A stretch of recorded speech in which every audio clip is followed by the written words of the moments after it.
Bago counties will receive almost $325,000 in grants from the Wisconsin Housing and Economic Development Authority. These grants will be used to improve emergency shelter, transitional, and extremely low-income housing for the most vulnerable populations. The awards are part of $2 million in grants being given throughout the state. The grants will create or improve 284 housing units or beds in northeast Wisconsin. For a list of the organizations receiving grants, see our story at wgbw.fm. Ice safety has been at the forefront of the news as there have been several instances in the past few weeks of vehicle and people falling through the ice. Tom Drzwicki, owner of Bayside Ice and Marine Recovery, says yesterday's weather won't help things much. Towards this weekend, we're going to have a couple cold nights. What little bit of ice we have in the inner bays will be walkable if you're careful. But into next week, close to Christmas, we're going to have some 40-degree days. We might not lose much ice this time of year, but we're not going to gain ice either. And you get a little bit of sun on a 40-degree day, that ice will, the thickness will be there, but the ice will start to bend, and it'll get to a weakened state. Drzwicki said even the most experienced of outdoor enthusiasts should always let someone know where they're going, take a buddy with you, and always have a charged cell phone to call for help. From local news to what's going on around the state, Civic Media's mission is to bring you real news and great conversation. I'm Lisa Hale, 97.9 WGBW News. For news anytime, log on to WGBW.fm. Bucks in Cleveland. Hi, I'm Mike Clemens with sports. After winning the NBA Cup, the Milwaukee Bucks are on the road tonight against the team with the best record in the Eastern Conference, the Cleveland Cavaliers. The Bucks are 14-11 after the break. The Cavaliers in first place at 23-4. 3 former Bucks players named nominees to the Basketball Hall of Fame. Marcus Johnson, Terry Cummings, and John McLaughlin, and Coach Doc Rivers also named a nominee. College basketball, the Badgers go back to work this weekend at the Kohl Center. They will host a Horizon League team, the Detroit Mercy Titans, at 1 o'clock Sunday afternoon. NFL, Packers practicing in the snow. There's a chance for some flurries Monday night when they host the Saints. Running back Josh Jacobs says he likes games in the snow. I like the game just because, cold games, snow games, because defenders don't really want to hit. It kind of make them make decisions. You got to kind of make a business decision at times, and it's easier for me because I'm going to make you have to make that decision. That's Packers running back Josh Jacobs with Sports. I'm Mike Clemens. Local radio for you and your community. It's Civic Media's mission with stations across Wisconsin. Find your favorites at civicmedia.us. I'm meteorologist Mace Michaels. Partly cloudy tonight, low close to 5 above. Looking mostly cloudy for tomorrow, a little warmer, high near 20. A mix of sun and clouds and a high in the upper 20s Sunday. Few flurries Monday, a high in the low 30s. Dry and mid 30s for Christmas Eve and Christmas Day. Currently 23 degrees. Ever tried balancing a dozen eggs in one hand while hopping on one foot? Or maybe juggling cats while riding the unicycle? Sounds ridiculous, right? But guess what? That's exactly what texting while driving is like. Your human brain only has the capacity to focus on one thing at a time. So when you're behind the wheel, give driving your undivided attention. Don't drive distracted. A message brought to you by the National Highway Traffic Safety Administration, Project Yellow Light, and the Ad Council. The Todd Alba Show. UW Systems spends $51 million of our taxpayer money for consultants. 3 times the budget shortfall that triggered the Oshkosh layoffs in 2023. Why is there such silence from Democrats in the state capitol on this? Ask people in Richland Center, Waukesha, Washington County, if they got their $51 million worth for the UW system. The Todd Alba Show. Weekdays noon till 2 on your local Civic Media radio station and on the app. Todd Alba. Hey everybody, join us next time for an all-new live show. We'll preview the big Monday Night Football game, the Green Bay Packers. Brady Ewing will be here, and many more surprises. Join us. The Todd.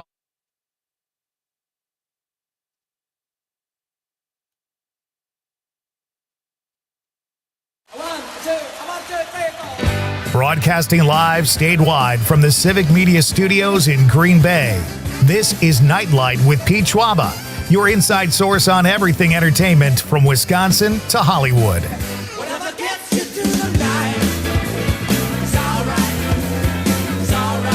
And now, a guy who has a black and white plasma TV, Pete Schwaba.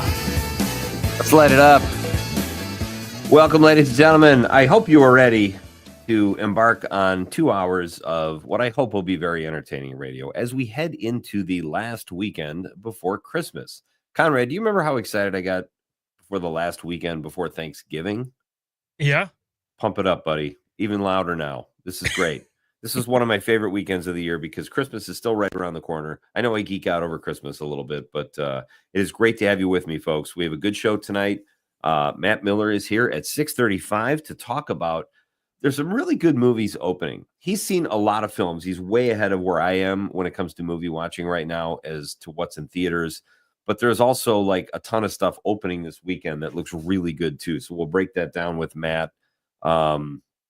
And then it is a bar band Friday night, ladies and gentlemen. One of my favorite. It's definitely in my top 7 nights of the week, I would say, the bar band Friday night. But it's my favorite night here on Nite Lite. I love Fridays. I love when Terry comes on with new music. She brings us great tunes every week and really fun conversations. She's just so much fun to have on the show. So those are 2 guests that are going to help us light this up, this Friday edition of Nite Lite. We've got a great question tonight, too. Should we jump right into the question, Conrad? What do you think? Why would we wait? We need to do it now. Let's do it. Let's talk about the question. Okay, question. Question. Question. Pregunta. Question. Question. Okay, I have a question. Questions? This question. Domanda. Question. Questions. Very simple. What is your favorite Christmas carol? Last night we did least favorite Christmas carol. Last night the question was, what is this Christmas carol you despise so much it takes you out of the season and makes you lose your Christmas cheer? Tonight, we're going positive to end the week.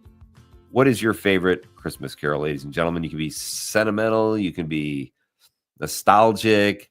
Is it something that brings you tears or joy or whatever? Just let us know what your favorite Christmas carol is. It's very simple. And we hope you guys participate. It is always fun to read your texts on the radio. You can text us at 855-752-4842, 855-75-CIVIC. You can text us on the app. That's very easy.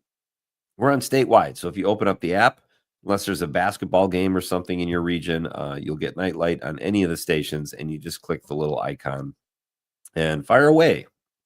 Tell us your thoughts throughout the show, whether it's the question or anything, folks. Whatever we're talking about, let us know what you're thinking. It's always good to hear from you guys. And then, Conrad, how can people text on the stream if they're watching the radio? Yeah, so we're on Facebook, WGBW, Nightly with Pete Schwaba and WISS. On YouTube, we're Civic Media and WGBW. And on Twitter, Civic Media or WGBW. Give us a like, too.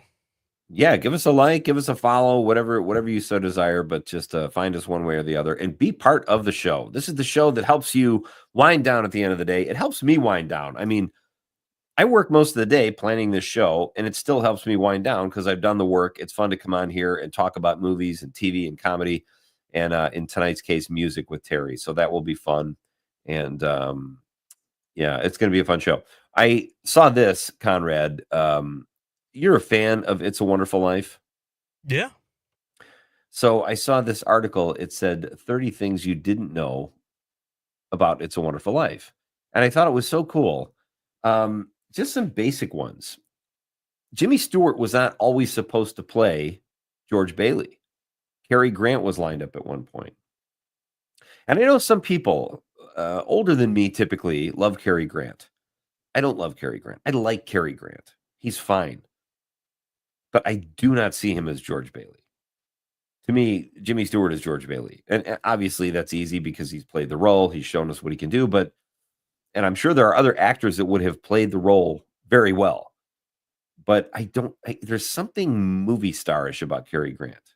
He's less of an actor to me. Very handsome guy, very debonair, and a good actor. But I don't think he's a great actor. Just my opinion. So that was one. This is also Donna Reed's first starring role in a movie. I didn't realize that. Jimmy Stewart had just returned from fighting in World War II, and he didn't think he was ready for a big role in a movie yet. And he was wrong. Thank God he took the role. Bedford Falls at the time was considered one of the most elaborate movie sets in movie history to that point. And it was based on the town Seneca Falls. I actually did not know Bedford Falls was a set. I thought they shot that on location. And maybe they did shoot on location in some areas, but pardon me, that was a great little factoid, I thought, and a beautiful set. So I just wanted to get that out of the way. If you guys have thoughts about It's a Wonderful Life, the reason I'm talking about it is because it dropped today in 1946. This masterpiece by Frank Capra came out in 1946. Conrad, that's a long time ago. That's way before I was even a thought. Yeah. Before my dad was, actually. The only way you were a thought is if your grandparents were thinking, one day one day we're going to have a grandson called Conrad with a K, and it's going to be fantastic. So anyway, I thought that was kind of cool. I love the film. You can text us your thoughts on It's a Wonderful Life. The article I saw was on delish.com if you want to check it out. DELISH, delish.com. Holiday recipe / holiday recipes. You just got to find it. Google delish.com. It's a Wonderful Life. 30 interesting tidbits about the film. So, what is your favorite Christmas carol, Conrad? We kind of make fun of like bad Christmas carols. We did that last night, sir. Yeah. But let's celebrate them tonight. What is your favorite? I really like Rocking Around the Christmas Tree. Really? Yeah, I do like that song. Otherwise, it's like any Frank Sinatra song, any Frank Sinatra Christmas carol. It's just so good. You're a kid ahead of your time. That's impressive. I'm serious. That's great. Yeah, I like all of Sinatra's Christmas music as well. I love Tony Bennett's, Dean Martin. I like all the crooners, but I like Rockin' Around the Christmas Tree. That is a song that started to get a little annoying like in the 80s and 90s. It was on all the time. Then it kind of went away for a while. And now I've been hearing it a lot more on like satellite, Sirius, whatever. And it's just a fun song. It's very upbeat. I like, as far as the newer Christmas carols go, I like the song Little Saint Nick. That's kind of a fun song. Way Up North Where the Air is Cold. There's a song about Christmas that we should have given that. Wow. Think about that. When we give Luke the Christmas test. Yeah. On Tuesday, we'll have to remember that one. But it was also used in a movie by the Farrelly brothers called, what is it called? It's with Sean Hannity, Providence. I think it's called Providence. I'll look it up. But they use that song in the movie, and it's so well, it's like perfectly placed. So there's some of the new music. I've said yesterday, I like the Mariah Carey Christmas Carol.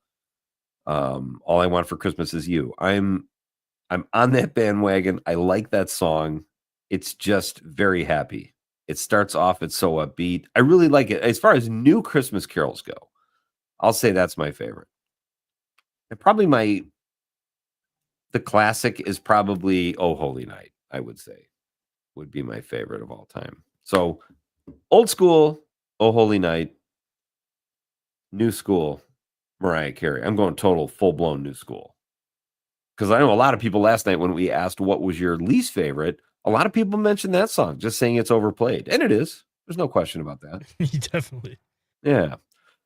So those are good ones. And now we ask you, what is your favorite Christmas carol or song? 855-752-4842, 855-75-CIVIC. I left the studio last night. I'm not going to lie. I was a little upset. Okay, man. And I'll tell you why. As you know, I've been a little under the weather. The weather came in last night. See what I did there? I stayed overnight in Green Bay. I didn't want to risk missing the show. So I got me a hotel room and I left the studio last night. I sang with the Doctors in Recital, even though I had a cold. I didn't hear a peep from you. No, hey man, way to pony up, way to gut it, way to gut it out. I'm scared to listen to it on the podcast, but it was tough. It was intimidating. They're very good. I didn't even turn on your mic. I'm kidding. Dock that man a week's pay. I know. Listen, I heard myself. There's no way you could have cut me out of there. I kind of took over. Yeah. I did a little crooning. Yeah. Myself, so. No, you did great. You did great. Thank you. I was worried. I was hoping I'd have that Phoebe effect. Remember that episode of Friends where she thought she sounded better with a cold? I don't even know how I sound without a cold. I mean, I was in like swing choir in high school. I was in a barbershop quartet for a year when I was a senior. That was fun. But I always had like the easiest part to sing. Like I feel like I have no range. So I'm sitting next to these three amazing musicians.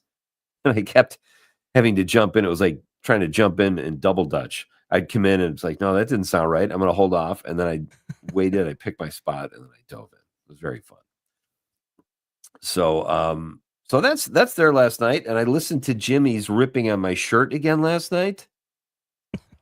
I don't know if there's ever been a more genuine moment on Nite Lite. That was just so pre-planned. I told you it was going to happen. Yeah. And right out of the gate, it didn't even take him 2 minutes. He's like, what's going on with that shirt, buddy? Like, he just... I played it for my daughter. I picked her up this morning. And it was like, she was laughing hysterically. She didn't even know what was going on. Very funny. I remember you're like, I don't know why I wore the shirt because I know he's gonna come on and he's gonna say something about it. My judgment's been cloudy all week. I just was leaving the house. I'm like, oh, that shirt looks warm. It's cold outside. I want to make sure I don't get a chill. So I took the worst shirt I own. And now I'm going to put it in the rotation. I will double down on that shirt. Okay. Yeah. So do you follow influencers? Depending on what you mean by influencer. Well, let's say Instagram. Because the only thing I go to Instagram for is I watch reels of funny stuff, the occasional knockout, although I can't even watch the UFC anymore. It just kind of grosses me out. But the occasional knockout, I like shuffle dancers. And once in a while, I'll see someone with so many crazy followers. I'll click on their profile and say, why are people following this person? And I used to think, oh, he's handsome or she's pretty. That's why they're following him. But I clicked on this girl the other day. And I'm like, she was like 22. How does a 22-year-old get 1 million followers? She's just lip syncing. But you know what? She's not even good at it. Like, I don't understand how you would just follow someone who's attractive just because they can lip sync. We'll get into this. I know we got a lot to do. All right. Send us your text, folks. We'll read them on the radio. Matt Miller at 6:35, and it's a Bar Band Friday night. This is Nite Lite with Pete Schwaba on the Civic Media Radio Network. 20 minutes. Central heat. You know, the HVAC systems that heat your entire house. Man, those can really cost us an arm and a leg. And they lose up to 30% of their energy through the ductwork, plus more when we're heating rooms that we aren't even using. Well, one trick that can bring down your heating bill is to lower your thermostat and use energy-efficient space heaters where you really need the heat. I'm a little retro, and I like radiant heaters. Those are heaters that just heat a specific area in a room. On average, running a 1,500-watt space heater is going to cost you about 20 cents an hour. While running your central electric furnace, that's going to run you $1.37 an hour. So space heaters can mean real savings. However, if you use a space heater, make sure you follow the directions for their safe use. For more everyday money tips, check out workmoney.org. The next time, I'm Carrie Joy saying, take good care. Mino and the Mayor. You ever really want to get back at me? Well, you're claustrophobic. That would really... Oh, God. Oh, that would be tough for you. The worst. You would talk like that. Like that. Absolutely. Get this. Put him in a drum and throw him into water. He's claustrophobic and he can't swim. Yeah. I think we can get anything we wanted out of you. Anything. All right, Todd, mental note.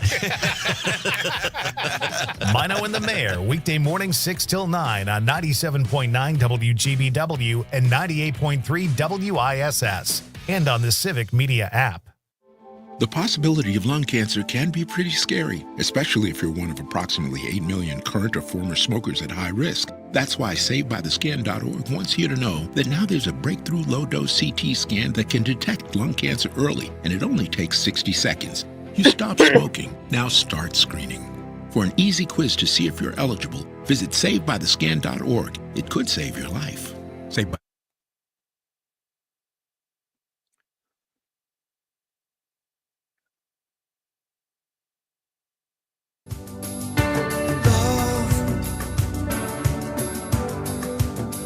I get so lost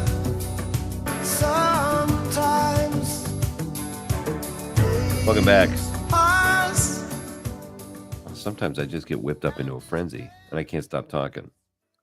But I can see you. You're like tiny Conrad. Is there a way to make yourself bigger so I can see your cues? There we go. Are you uncomfortable with that? No. I asked you before the show. I said, "Can you see me?" You said, "Yeah." I can see, but when I start ranting and raving, I go red with my own opinions. So I just do a better okay. job. So Yeah. that's only like the third time that's ever happened. We've been on over a year now, and I think I've only been cut off like 3 times, maybe. I'm not bragging. It should never happen. It's not hard to do, but all right. So our question tonight, ladies and gentlemen, is what is your favorite Christmas carol? We did least favorite last night. We're doing favorite tonight. And you are welcome to be part of the show. In fact, I hope you join up because it will be fun. I'm reading texts throughout the night. And let's start with Tom in Jackson. He says, I think, the other thing you could weigh in, folks, is It's a Wonderful Life. It came out in 1946 on this day. So we'll be reading I'll be back and forth on the text line between favorite Christmas carols and It's a Wonderful Life tidbits. Tom in Jackson says, I think Jimmy Stewart's performance was enhancing from just coming back from flying the heavy bomber 4-engine B-24s in combat over Europe. More raw emotion. That is a great point, Tom. And I mentioned this, I can't remember who I was talking to last night about It's a Wonderful Life, but there's that moment where he thinks he's lost everything. And then he has to face his family and he's hugging his daughter and the emotion on his face, he's just squeezing her because he's so scared. You're probably very right. He had a lot to draw on. So, yeah, I'm glad he took that role, even though he may not have been ready for it or thought he wasn't ready for it. Eric from Lodi says, Bob Seger has a fantastic version of Little Drummer Boy. I was not aware of that. I do like the David Bowie version with Bing Crosby. That's one of my favorites. We played that recently. But I love Bob Seger, and I was unaware of his Little Drummer Boy. Anna in Madison says, hi, Pete and Conrad. My favorite Christmas song is Have Yourself a Merry Little Christmas by Chrissy Hind. Nice, Anna. I have heard that, not for years, though. I think that's kind of cool. Like when rock stars started doing Christmas carols, like Bruce Springsteen, Santa Claus is Coming to Town. We talked a little bit about that. Rocking Around the Christmas Tree. I think Tom Petty has them. Lennon, McCartney, they all have them. I think that's fun. Not all of them are good, but it just gives you some variety when it comes to Christmas carols. You don't have to listen to the old timeless ones, even though some of them are great. There's some variety there. Eric from Lodi says, my favorite Christmas song is contemporary versions of, contemporary versions of The Little Drummer Boy. Oh, I read these backwards. He says, you have to listen to the Pentatonics version of it. I don't know that band. All right. Conrad, take a memo. We'll see if we can find that. Do you think we can find that? Yeah. All right. Thank you, Eric. Chris from Madison says, one of the wild things I love about It's a Wonderful Life is the fact that at the time that it came out, it was not that very popular. That's true. Only through syndication, only through the fact that so many TV stations were able to purchase it for the very low amount of money that it became a very popular Christmas movie. That's fascinating. I didn't know that. That's how it became a feature in our lives, and there's something very democratic about that, and I'm very happy about it. Very well said, Chris. Yeah, that's a great point. I knew it wasn't like a home run when it came out. Like, critics didn't flock to it. So, but it definitely stood the test of time, and you cannot deny it's kind of fun when people overpower critics and they just decide, no, sorry, this is a great movie. And that is definitely what happened there. John from Madison says, I didn't get to weigh in on what's one of the worst carols he's talking about, which I think is Paul McCartney's Discordant Simply Having a Wonderful Christmas Time. We did talk about that last night. You are not alone there, John. He says, one of my faves, though, even though Yoko is singing, surprisingly, is John Lennon's So This Is Christmas. People were split on that one, too, last night, Conrad. Some people liked it. Some people were, that's The War Is Over. I think one of the doctors in recital said that was their least favorite. So there's no right or wrong answers, folks. Thanks for the text, John. And then from these 262, Jim in K-Town says, Father Christmas, Davies Brothers. I don't know that song. You heard of that, Conrad? I think I have. It sounds familiar. I'll have to check that out. Thank you, Jim. Great text, everybody. Keep them coming. What is your favorite Christmas carol? That's tonight's question. The exact opposite of last night's question of the night. Annie from Watertown says, remember we viewed, I think is what she meant to say. We viewed on TV broadcasts. Yeah, that's true. And that's what the other texter was saying too, about how it got so popular on broadcast TV. She says, years ago, I didn't miss much with movies. Must have been the late 70s. All of a sudden, it's a Wonderful Life. Before that, it wasn't really a thing. It's crazy how that happens. That's a great point. And Tom from Jackson also continues saying, Cary Grant, too upper class for this movie. Totally agree with that, Tom. And I think I liked Cary Grant in North by Northwest, but even there, he plays kind of a upper class guy in that, and he's fine, but there's still something. He's just too much movie star. I'd like to see a little more actor. Not like he's unwatchable or anything, but anyway, great stuff. Keep those texts coming, folks. That's all right, Conrad. I was on my rant about influencers. Yeah. And people just getting followers, mostly because they're good looking. Like someone who is lip syncing, who is not attractive, probably doesn't get the followers. So that's the question. Do you have to lip sync, or would people? Oh, Pete, I think you cut out there a little bit. Let's put on some music. We'll be right back with Nite Lite with Pete Schwaba.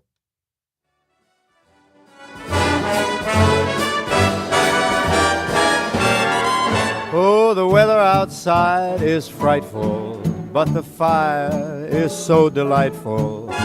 Since we've no place to go, let it snow, let it snow, let it snow. It doesn't show signs of stopping, and I brought some corn for popping. The lights are turned down low. Let it snow, let it snow, let it snow. When we finally kiss goodnight, how I'll hate going out in the storm.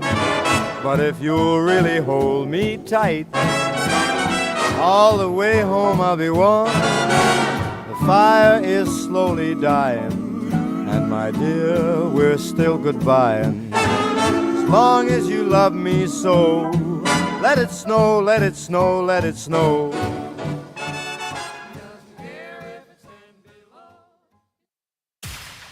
You're listening to the Talk of Green Bay, WGBW. Your news, conversations, and a whole lot of fun. It's all on your local Civic Media radio station or the Civic Media app.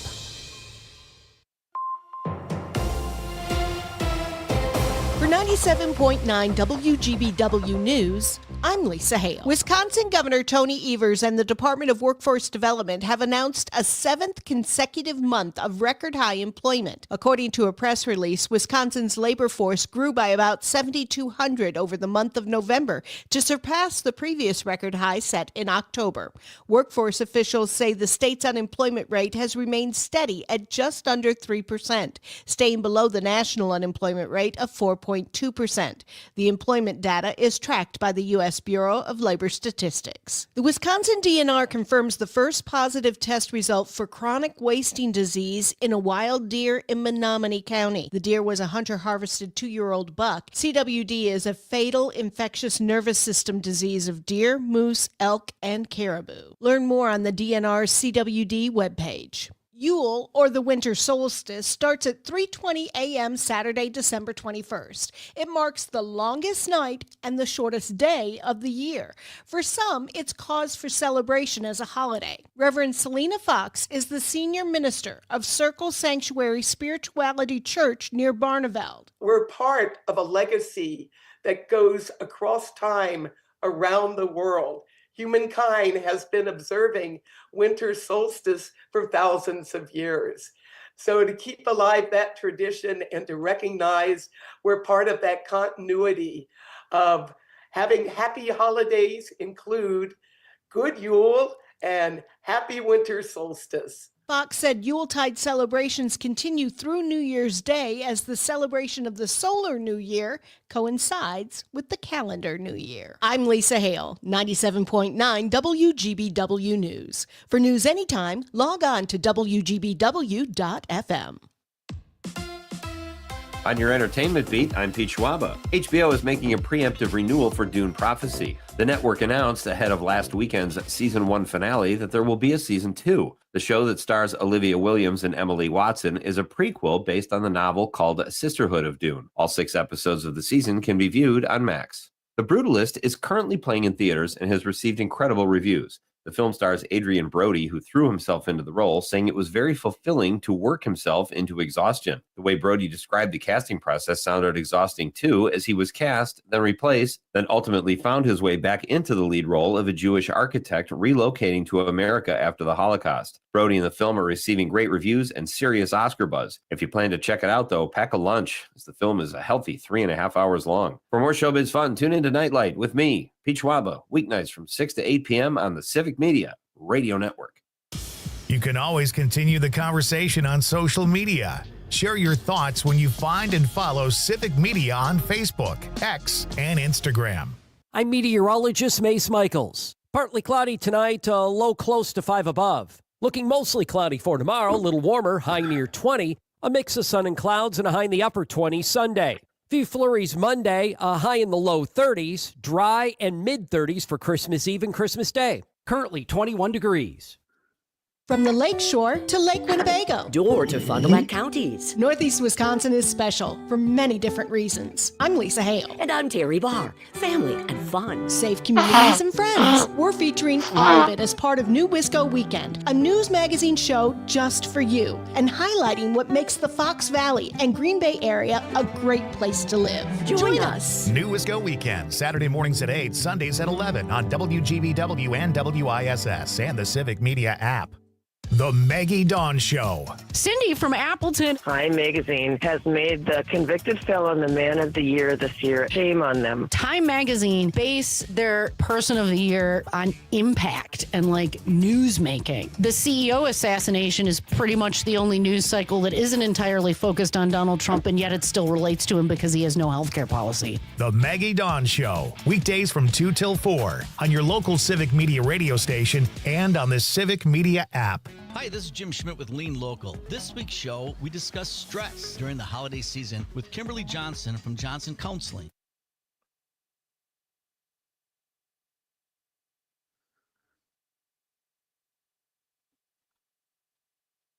And you better watch out, you better not cry, you better not pout, I'm telling you why. Santa Claus is coming to town. Here's one of those songs I was talking about. I'm playing some of the old, some of the new. That's our question tonight, folks. What is your favorite Christmas carol or Christmas song? Last night we did least favorite. Tonight we're doing favorite. We will probably read these again on our New Year's Eve or on our Christmas Eve show. Pardon me. Having trouble talking tonight. Great to have you with me on Nite Lite on this Friday night before Christmas, the last weekend before Christmas as we head into it. Lots of great movies in the theaters right now and lots of cool stuff opening. We are going to get into all of this with my next guest. Always great to have this guy on the show. He is a Milwaukee film and TV critic. Matt Miller joins us here now tonight on Nite Lite. Matt, how are you? I'm doing great. How about yourself? Doing very well. Thank you. I appreciate you giving up a Friday night with the family to hang out a little bit here on Nite Lite. So thank you. Oh, no, you got me. You got me in time just before the Notre Dame Indiana game tonight. So you're doing great. When does that start? 7:00, baby. Okay. Well, we better start barreling through some of this stuff. I was probably going to keep you a couple minutes after because I got a lot of you're stuff. Fine. I mean, they say they started. It's like football where they're like, oh, they start at 7. Nah, 7:20. Are you a Notre Dame fan? Because I was going to ask you about something Notre Dame related the last time you were on the show, and I was trying to figure out what angle you were playing. Like if you were doing it in favor of the Fighting Irish or against. So, horrible story. I hate Notre Dame, but my wife loves Notre Dame, and I love my wife. Therefore, I now am a Notre Dame fan. Okay. So I'm doing my best. I'm trying to watch the games where I can root for Notre Dame when they're playing someone that I hate hate more than them. Yeah. And sorry, Indiana, but you kind of qualify tonight. I'm with you. I grew up like where I lived. When I was in Chicago, everybody was a Notre Dame fan. Yeah. My uncles went to Notre Dame. I heard about it constantly. And then at some point, I realized it was a school I was never going to get into. So I'm like, why am I cheering for this school just because other people I know went there? And I started to notice an arrogance about the place. So I'm kind of with you, but I don't want to make your wife upset either. No, So no. She knows my stance on these matters, and I'm just a big I root for underdogs generally speaking. Yeah. So like when I was a kid, I hated the Yankees, hated Notre Dame, hate all those teams that you're supposed to like. Hate the Right. Dodgers and the Lakers and all that, and definitely the Celtics. That's funny. It's funny. When I was a kid, I could not stand the Lakers. I didn't like Showtime. I thought they were all cocky. It was the Hollywood thing. I just thought I can never cheer for this team. Then I lived out there almost 15 years, and I used to feel that way about the Dodgers, but the Dodgers are more of a working man's team. The whole city likes them. I really kind of became a Dodger fan. I still could never in a million years cheer for the Lakers. Yeah, the Dodgers are the Yankees with charm, with a little pizzazz. They're the Yankees with glitter, and then the Cardinals are the Yankees without the charm somehow. Man. You're not kidding. Hey, it's great to have you. Are you ready for Christmas, Matt? No, I'm woefully behind on gift buying. I'm woefully behind on everything, and every year I'm like, nah, this won't happen next year, and every year, lo and behold. Here we are. Well, take me off the list. Don't get me anything this year. If that helps, I want to put that out there. So I got you Madame Web on Blu-ray. I think you'll love it. Let's jump in. You've seen a lot of stuff. I applaud you're a go-getter when it comes to movies. I'm a little bit behind. I'm a lot behind you, but a little bit behind in general. Let's start with Wicked and Gladiator, Gladiator, whatever you want to call it. I did read kind of what you wrote in your Substack, but what did you think of each movie? So I like Wicked. I generally am a big fan of that movie. I think the performers are really great. I think Ariana Grande and Cynthia Erivo are really good. I think the songs are good. I love the production of it. I love the sets and I love the costumes. I really enjoyed those parts of that movie. I am here for all of the laudits it's getting, except I think it's a poorly directed movie. And that's very disappointing because I believe it's John Chu who's the director. Yeah. He got his come up with the Step Up movies. He directed Step Up 3D, which is a tremendous dance movie. It's colorful and he knows how to just sit the camera down and enjoy a dance number. And then you watch Wicked, and he did In the Heights, which is a pretty well done musical as well.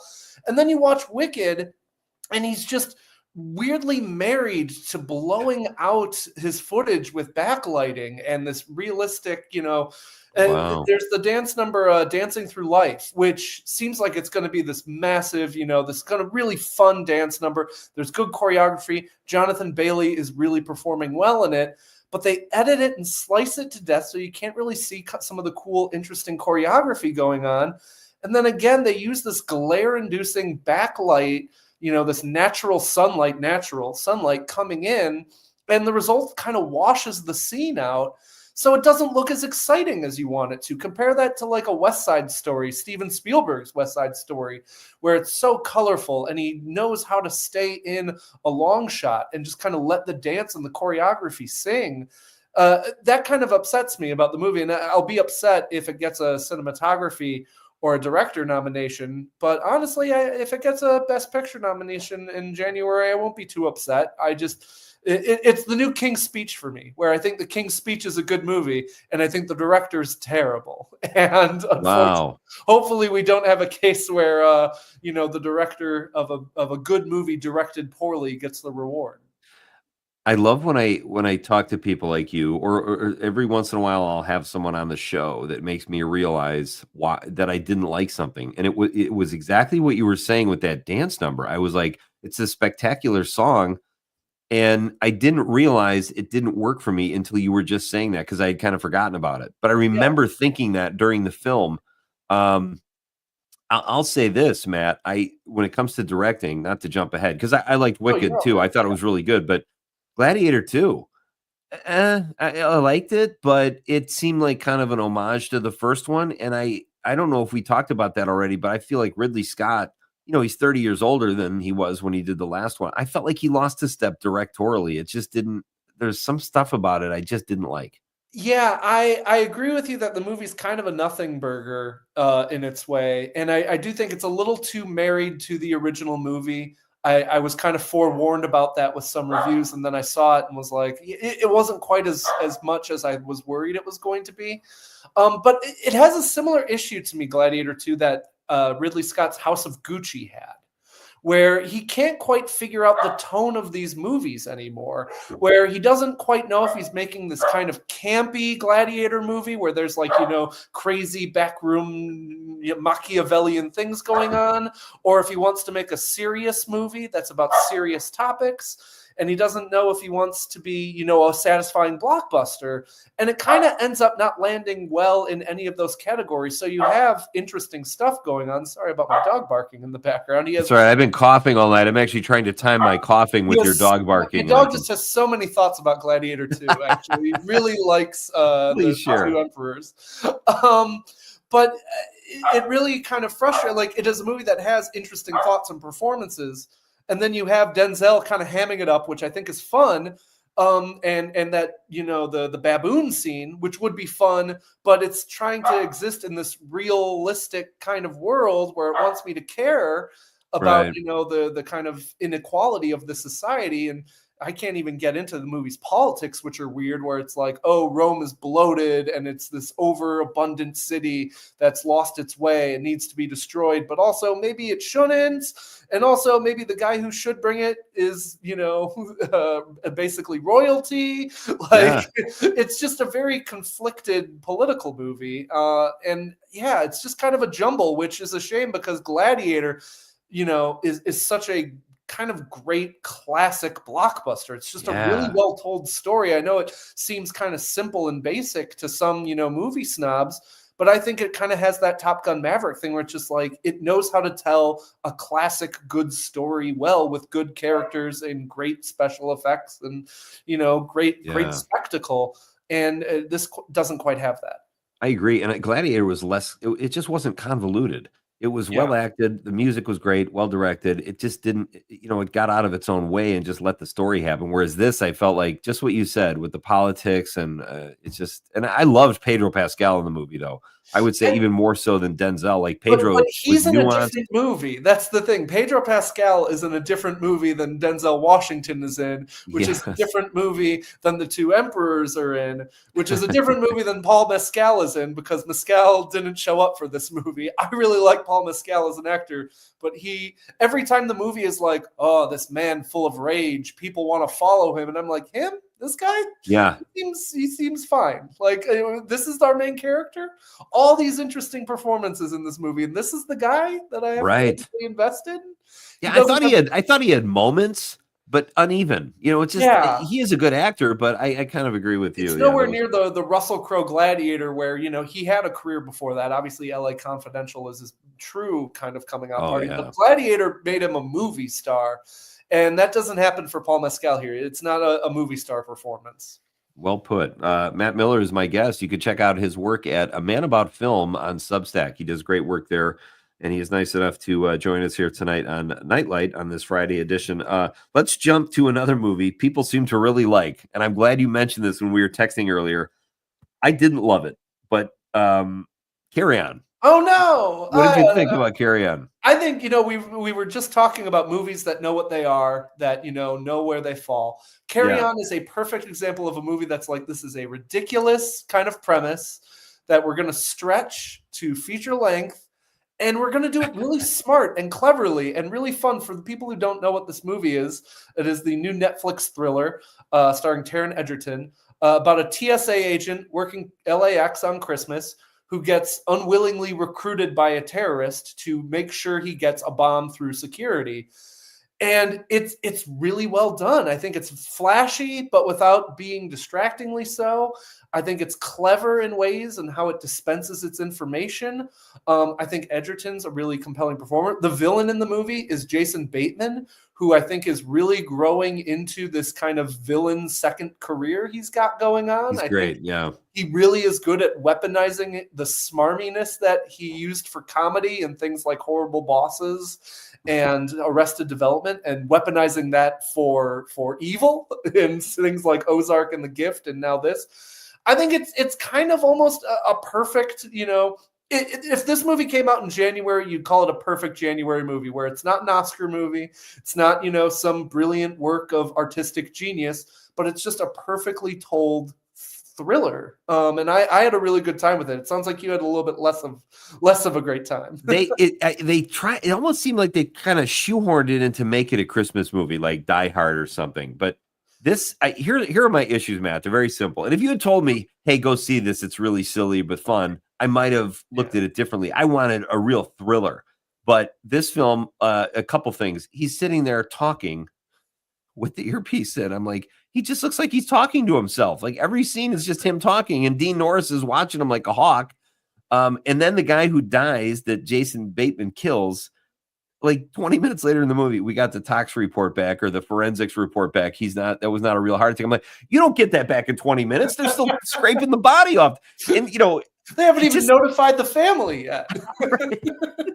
So I think, like, with a little bit of less lazy writing, it could have been it was an interesting premise. Yeah, we're going to kill your pregnant girlfriend if you don't let this bomb through. Love the log line, I think it's one of those movies. It's a magic trick movie where if you sit down and think about it's very similar to Trap, which is kind of a similar premise, actually, of kind of pressure cooker person kind of having to worm their way out of a situation.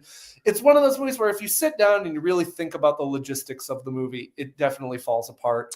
But I think the direction is so good in both the case of Trap with M. Night Shyamalan, and I forget the name of the director of this one, but he also directed stuff like Orphan and stuff like Nonstop, which is also like schlocky stuff, but really well crafted. Like Orphan is an incredible movie that should not work, but it's so confidently, gorgeously directed.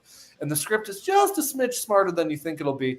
I think it's smart about how it goes about being stupid, I think is how I would describe Carry On. And my son and I, we thought it was Paul Blart meets I wish I could remember the other. We had all these little mixtures. Anyway, Matt Miller is here. We'll have more with Matt coming up after a very short break here. This is Nite Lite with Pete Schwaba on the Civic Media Radio Network.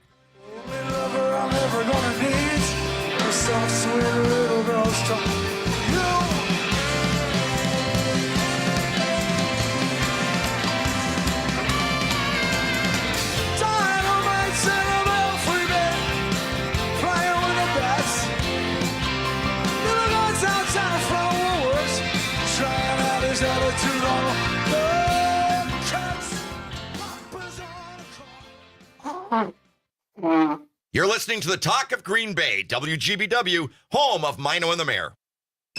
Oh, hello, Michael. Santa here. I need special gift ideas for my list this year. Any suggestions? Hey, Santa, how about a Simple Life Hospitality gift certificate? It's the perfect present, flexible, thoughtful, and truly unique. No, there's something different. Our gift certificates are perfect for birthdays, holidays, or just because, with multiple amounts to fit any budget. Share the joy of this season. Give a Simple Life Hospitality gift certificate. Visit simpleliferentals.com. Oh, thank you, Michael.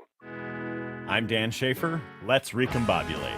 Big news in Wisconsin this month, as much of the controversial anti-union Act 10 law was struck down in a ruling by Dane County Circuit Court Judge Jacob Frost. Two takeaways on this. One, the ruling gets at the heart of what has always made this law so brazenly political, by defining public safety employees differently from general public employees. That decision was pretty clearly made not based on across-the-board policy, but on which unions backed Scott Walker for governor in 2010. It would be fitting if that is what ultimately spells the end for this controversial law. Secondly, this case is headed to an appeal, which almost certainly will end up at the Wisconsin Supreme Court. While this case still might be decided by the court's current 4-3 liberal majority, it's a good reminder of just how important the upcoming race for state Supreme Court will be.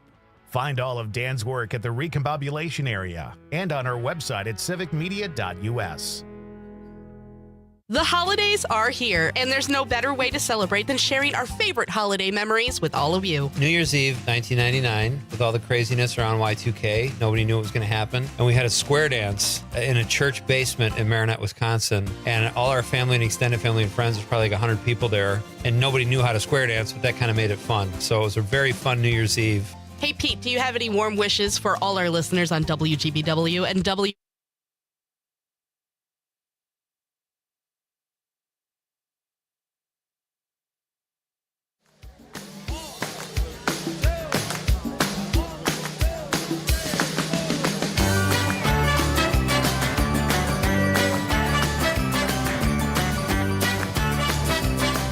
Welcome back. My guest is Matt Miller. Check out his work at A Man About Film on Substack. Matt is a Milwaukee-based film and TV critic, and always fun to talk with Matt here on the show. So, okay, so let's jump to another movie that people seem to really like, Matt. And I have not seen this yet. I was telling my friend last night who was on the show, Jimmy Pardo, that I'm dying to see The Order. And it's not playing. I live in kind of a small town. It hasn't made it here yet. I was at a wedding in Chicago last weekend, and across from the hotel was this big 20-screen multiplex. And I'm like, boom, I'm going to see this movie. Piece of cake. I kept missing the time it played. It is not in the cards for me to see this film anytime soon. Tell me what I'm missing. Yeah, and I'm sure it's got bombed out of theaters now that you've got Mufasa and Sonic the Hedgehog and all the Christmas releases. It's a small movie directed by Justin Kurzel, who directed the Assassin's Creed movie, the Macbeth movie starring Michael Fassbender. And this is kind of a throwback. I think it takes place in the 80s, I want to say, but it stars Jude Law as a cop trying to find out how to get to the middle of this kind of white supremacist terrorist group that is kind of growing.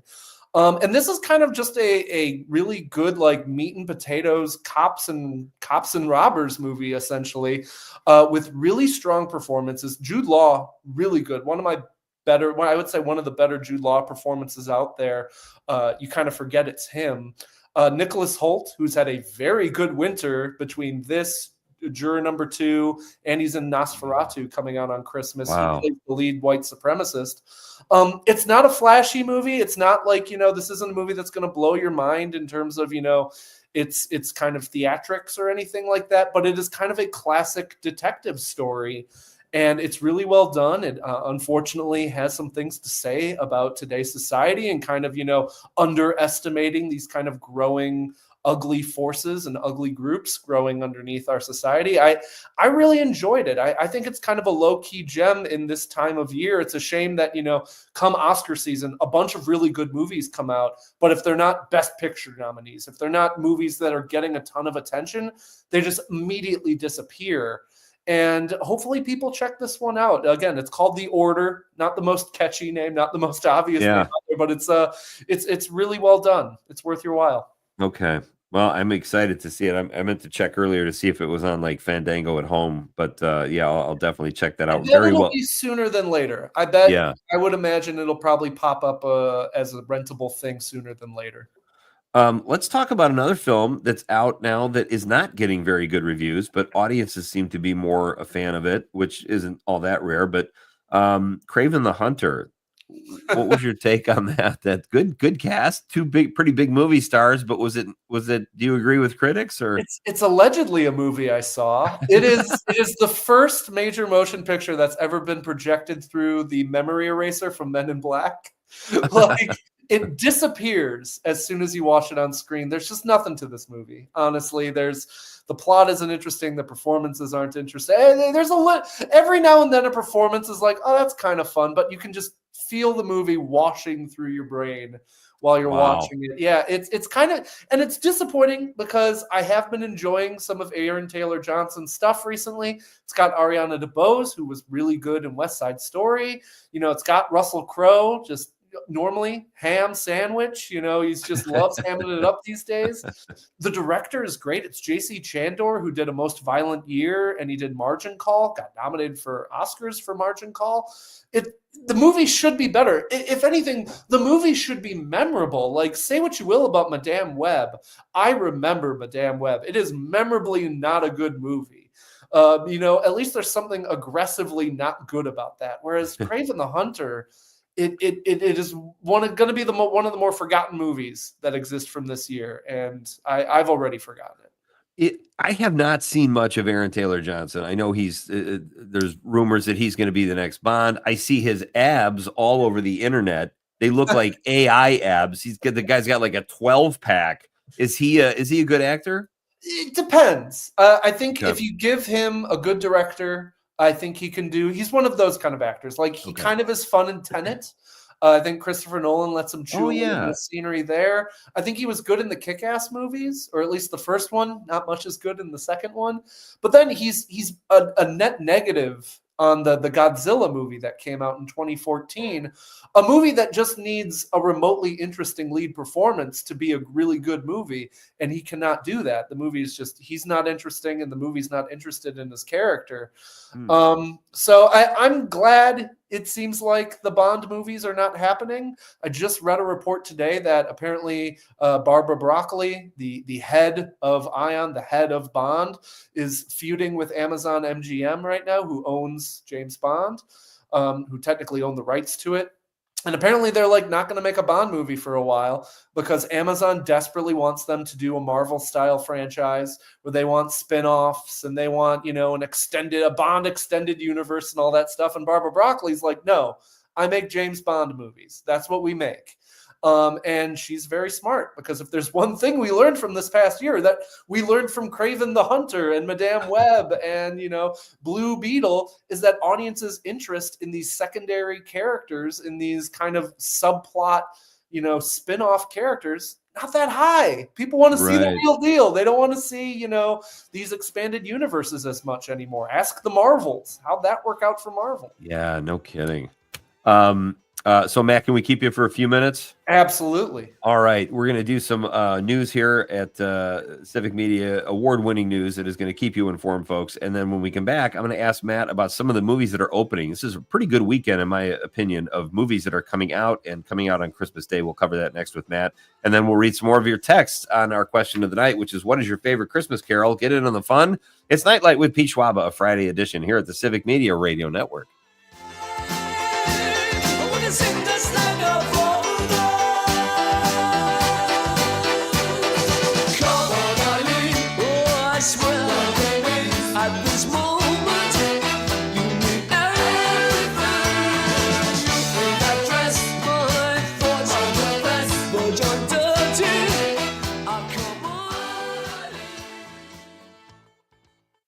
We're listening to the Talk of Green Bay, WGBW, home for the Todd Allball Show. The next New Wisco weekend is all about the winter holidays. I'm Lisa Hale. Join Terry Barr and myself as we take a closer look at Solstice, Christmas, Kwanzaa, and Hanukkah. Saturday morning at 8, Sunday at 11 on WGBW and WISS.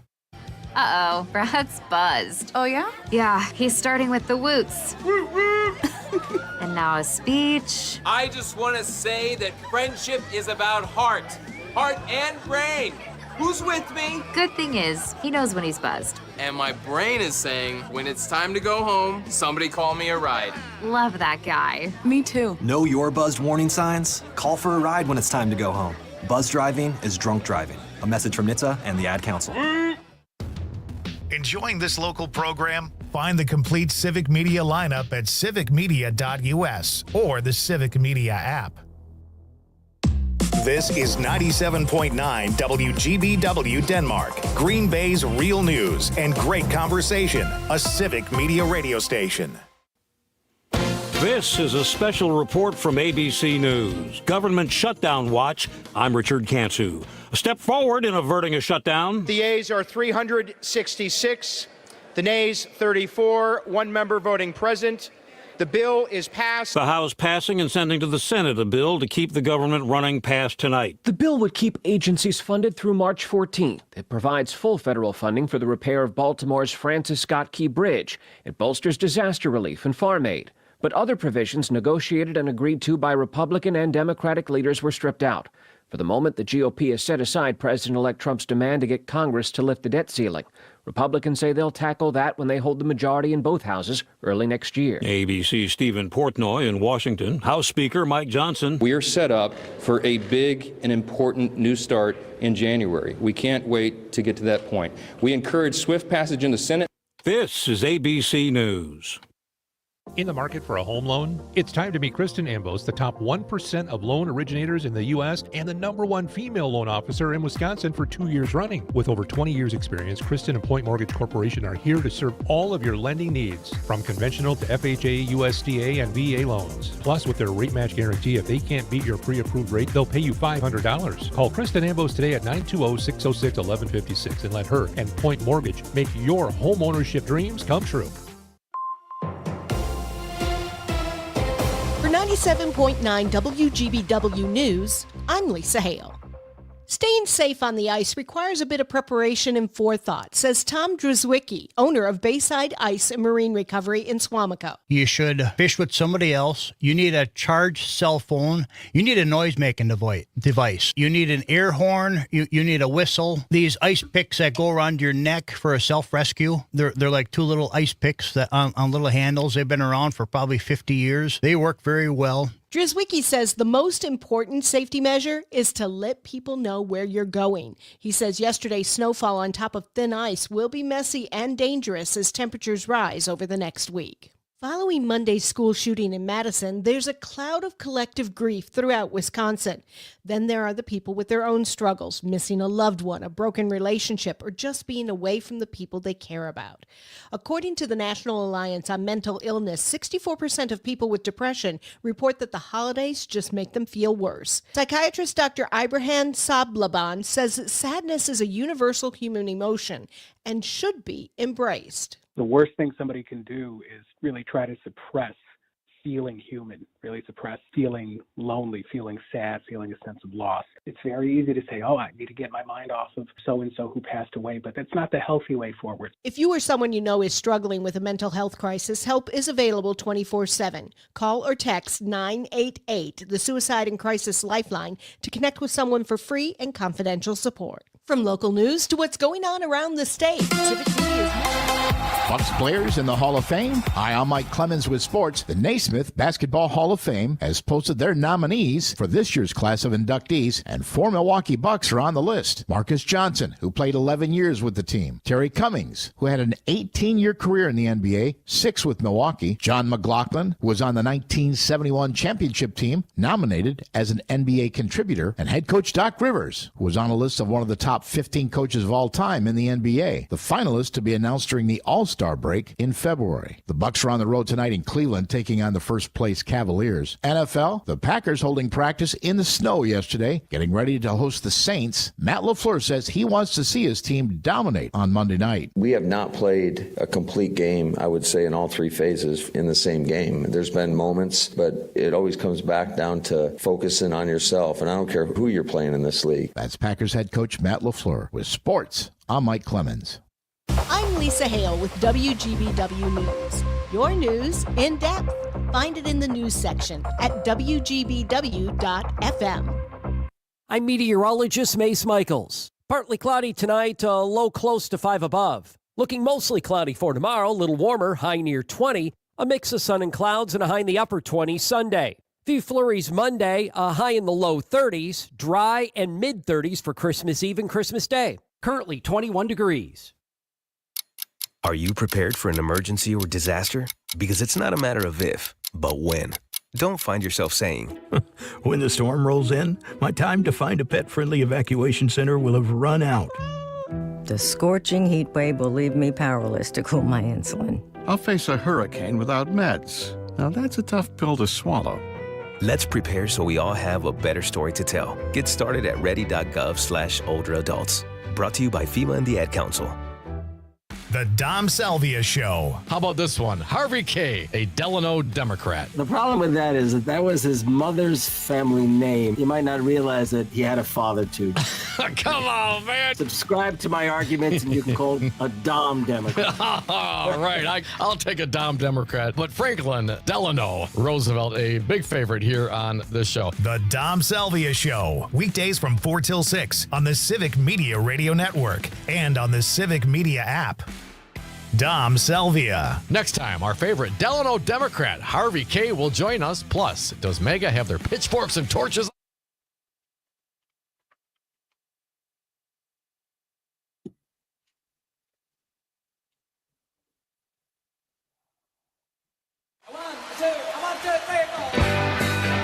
Broadcasting live from the Civic Media Studios in Green Bay, this is Nite Lite with Pete Schwaba, your inside source on everything entertainment from Wisconsin to Hollywood.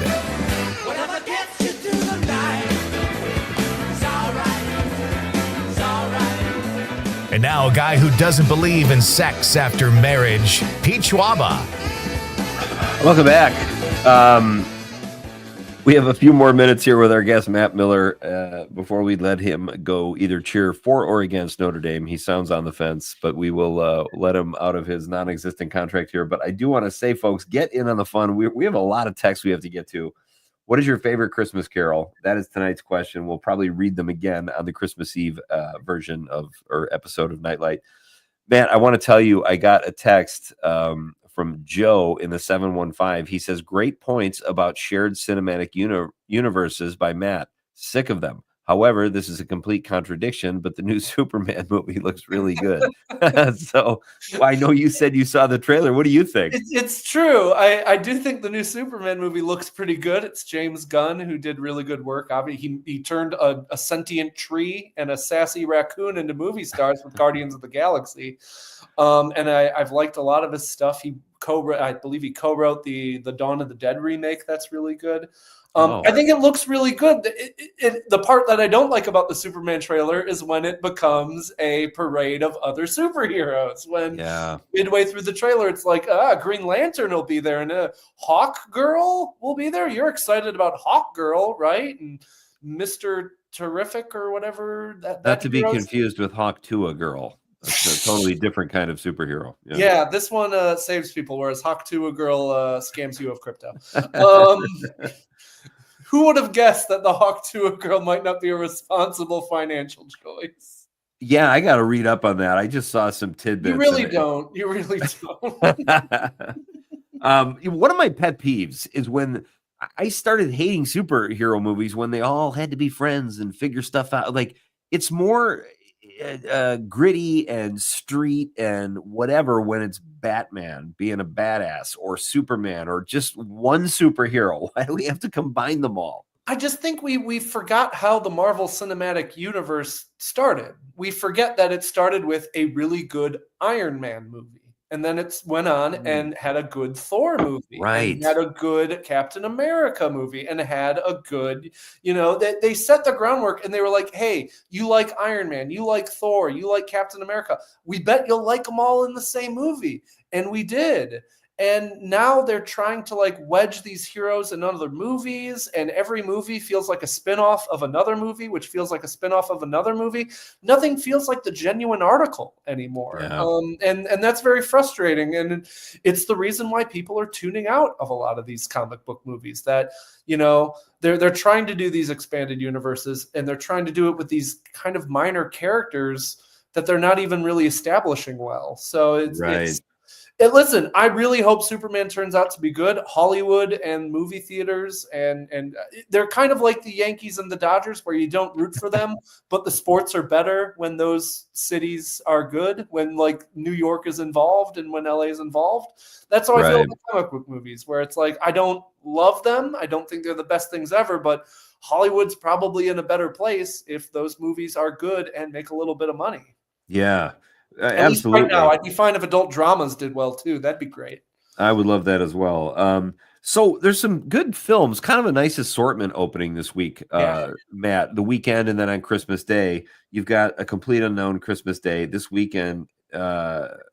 The Fire Inside reviewing very well. Nosferatu, Mufasa, Sonic 3, all of them are getting pretty good reviews. You have any thoughts on what's opening? Yeah, it's a weird Christmas because normally there's one big obvious blockbuster. There's an Avatar, there's Spider-Man, last year you had Aquaman, there's normally one big movie and then kind of, a nice assortment or elsewhere. And this year doesn't quite have that. I think Sonic the Hedgehog and Mufasa, the Lion King prequel, are all going to do well. But then on Christmas Day, you've kind of got a lot of movies for adults. You've got the Bob Dylan biopic, which I think is going to perform really well. They're selling it well. I've heard good things about it. I've heard good things about Timothy Chalamet in the role. But then you've also got Nosferatu, which I don't know if that movie will perform well at the box office. I'm not sure if a dark vampire remake is exactly what people are looking for this time of year, but I've heard tremendous things about it. It's from the director of The Lighthouse and The Witch, which are really good movies, so I'm excited about that. And then you've got Baby Girl, which is this Nicole Kidman erotic thriller that's supposed to be really good as well. And then The Fire Inside, which is this based on a true story boxing movie about a young Black female boxer who becomes an Olympian. And it's written by Barry Jenkins, who many of you may know as the Best Picture winner for Moonlight and who directed the incredibly good If Beale Street Could Talk. I'm really excited about that one. It's this interesting Christmas where because of the strikes that happened, a lot of stuff got pushed around, and this isn't maybe the showiest Christmas ever, but you're getting a lot of really interesting movies coming out, and I hope people show up for them. I hope these movies do well, and Hollywood is like, oh my gosh, dramas for adults, go figure. Yeah. They do well. Oh wow, erotic thrillers, we could make those again. Oh wow, romantic comedies, we could make those again. I would love to see a diversity of genres back in movie theaters again, doing well. That'd be great. That would be my Christmas gift. Yeah, you and me both. What are you hearing about The Brutalist? It's getting really good reviews. Adrian Brody's supposed to be good. I think that might open on Christmas Day too, but I think that is a limited release right now. I think that's probably just New York, LA, maybe Chicago. I would expect if you're looking for it in Milwaukee or Wisconsin area, that'll probably come mid-January, maybe even late January after the Oscar nominations. That's when we get a lot of those indie movies now because they want to get, the nominations. They want to get some buzz going there as opposed to now where you come out, unless you're nerds like us, you don't really know these movies exist maybe yet. But I've heard really good things about The Brutalist. It's long. It's got an intermission. Remember those? But people are saying it's it's got an intermission, which is kind of fun. And honestly, if you're a movie theater, don't you kind of want that? Like, don't you kind of want the opportunity to maybe sell a little bit more candy, sell a little bit more popcorn? and they need an intermission. It's like over 3.5 hours long, so that's not a bad idea. Yeah, that's a big boy. Yeah. Yeah, absolutely. One more movie I want to ask you about, Matt, before I ask you what your favorite Christmas Carol is. Flow. I've heard Flow is really just a treasure. It's been a great year for animated movies, and that is one of my favorites of the bunch. It is this, I believe, I'm trying to remember what country it's from. I think Latvia. It's a Latvian animated indie movie, totally wordless, utterly dialogue-free, about a cat who its world floods, and it has to learn how to survive with like a capybara and a bird and like all these kind of misfit animals, and they have to figure out how to survive together. And obviously you can kind of pick up on the real world allegory this might be going with, but it's really, I was honestly, I went into it very skeptical because to me, it looked like a video game. It's an indie animation. So it's not, the kind of Pixar or the kind of big money animation you're maybe used to. But I just fell into that world and became really in love with these quiet but expressive animals that we're following.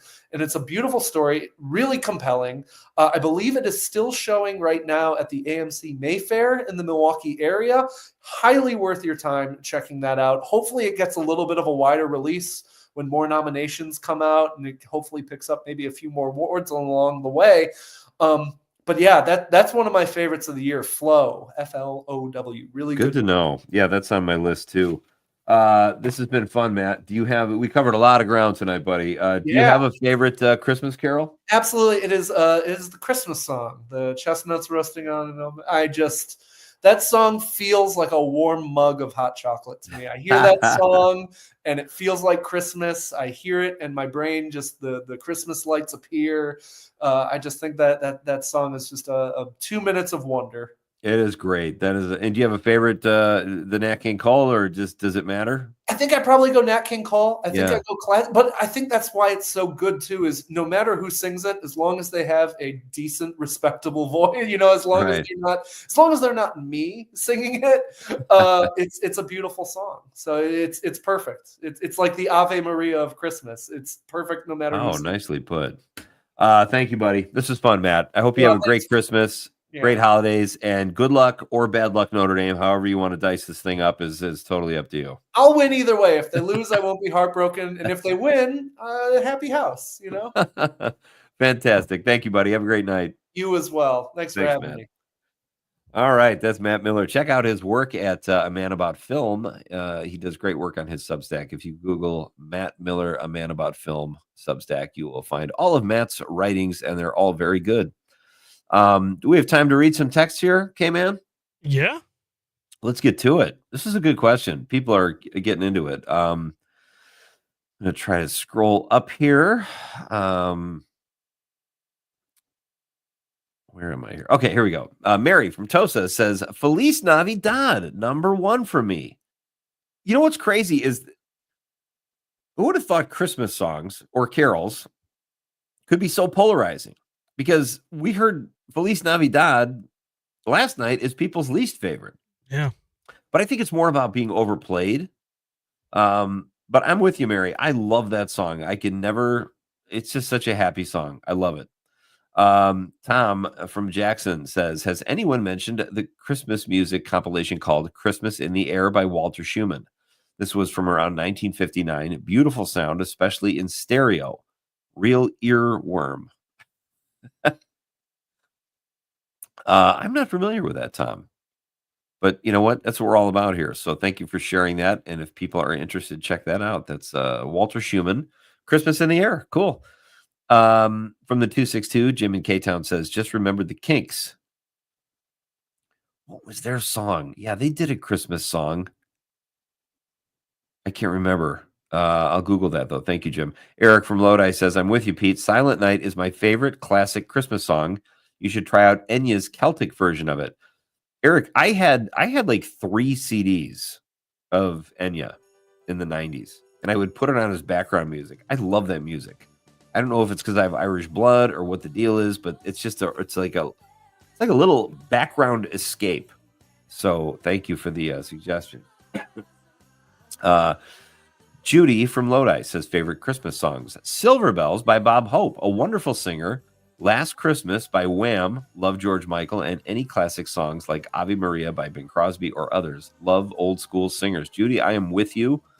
That's a great text. Who is it? Oh, it was Pardo last night that said Jimmy Pardo liked Last Christmas, but only when Wham sung it. That was interesting. He doesn't want to hear other people singing it. How are we doing on time, Conrad? We got to go. All right. We'll be right back with more Nite Lite with Pete Schwaba.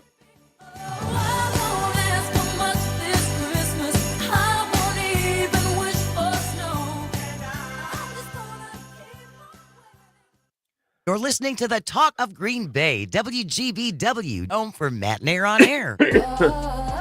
My friends swim no matter the season, but my moderate to severe plaque psoriasis can sometimes take me out of the moment. Now, thanks to Skyrizi and clear skin, count me in. With Skyrizi, Risankizumab Riza, a prescription-only 150 milligram injection for adults who are candidates for systemic or phototherapy. 3 out of 4 people achieve 90% clear skin at 4 months. Don't use if allergic to Skyrizi. Serious allergic reactions and an increased risk of infections or a lower ability to fight them may occur. Before treatment, your doctor should check for infection and tuberculosis. Tell your doctor if you have an infection or symptoms such as fever, sweats, chills, muscle aches, or cough, or if you plan to or recently received a vaccine. Thanks to Skyrizi, there's nothing on my skin, and that means everything.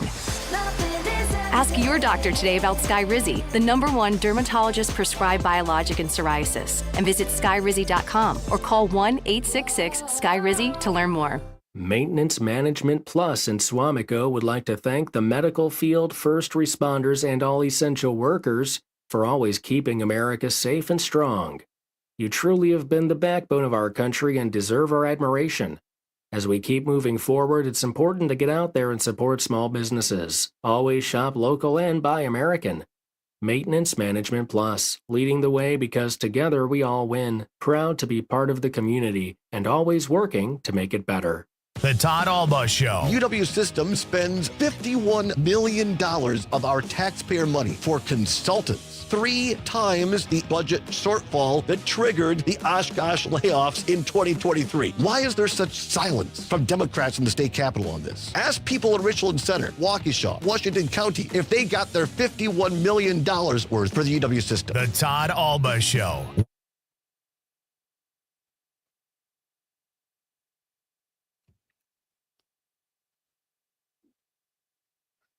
It came upon the midnight clear, that glorious song. How smooth is Sinatra? I mean, one of the things I love, like the great crooners, their range is incredible and they can go high and low and their facial expression doesn't really change. Like some of these pop singers today, Jessica Simpson does this.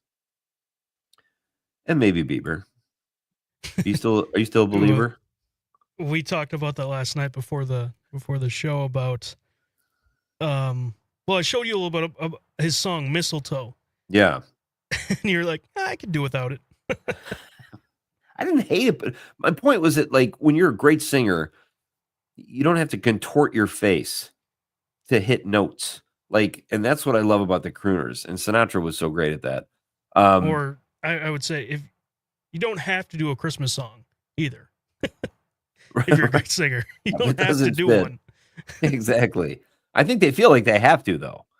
Hey, it's a Bar Band Friday night, ladies and gentlemen. Terry Barr will be joining us at 7:35 with new music, and it's really good and great conversations. Always fun to talk to Terry.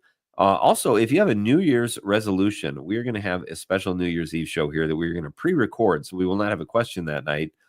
But if you want to share your New Year's Eve's or New Year's resolutions with us, you can do that and email us ahead of time at nitelite@civicmedia.us. That's NITELITE at civicmedia.us. So we will be happy to read your New Year's resolutions. If we don't get a ton of emails, I think people like texting more live, and I don't blame you. It's more fun to do that, but maybe we can make that our question on Monday too, Conrad. That could be fun.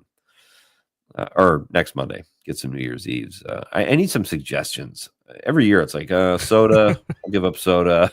I'll try to go to the gym more. It's like a broken record player. So let's get back to our texts. Our question is, what is your favorite Christmas carol? And Daniel from Menasha says, I love Andy Williams' voice. So It's the Most Wonderful Time of the Year is my favorite. Now that's another one that last night was not someone's favorite. It was someone's least favorite. This is crazy. Like it's all so relative and subjective. It's great. Daniel continues saying, It's a Wonderful Life gets more poignant the more I age. Great movie. My favorite bizarre moment is the quick cut to a smiling Clarence the Angel as George contemplates jumping off the bridge. I never noticed that. That's so funny. I love little things like that people notice in movies. Daniel, thank you for the text. Now I will be looking for it.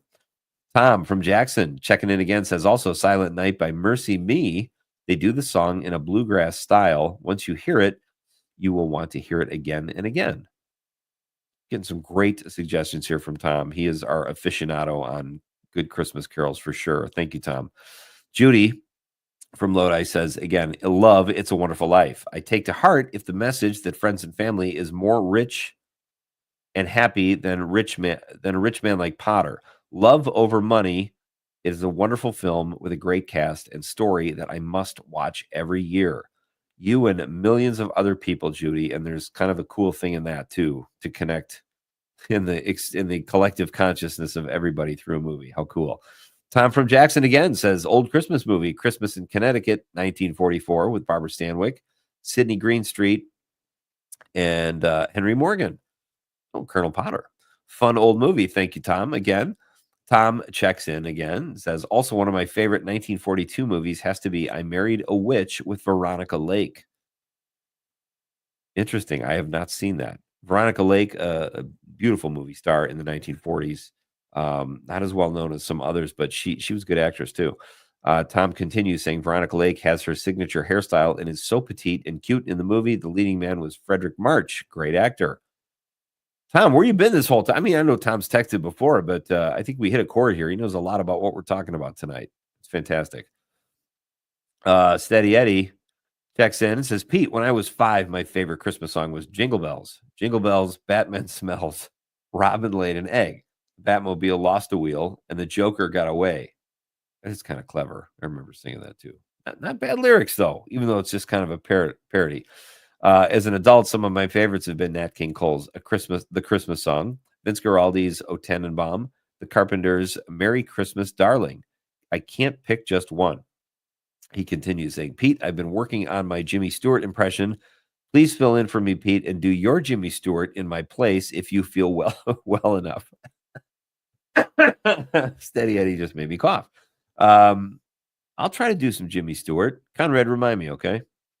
Sounds good. Okay. I'll give it a shot. I have a cold, so if it sucks, I can blame the cold or whatever I have. I have no idea what it is. Steady Eddie says, Merry Christmas, Bedford Falls. Merry Christmas, Pete and Conrad. Merry Christmas, Nite Lite listeners. Steadfast Edward. P.S. Pete, feel better soon. Eddie, your text made me feel better. Thank you so much, my friend. Always great to hear from you every night.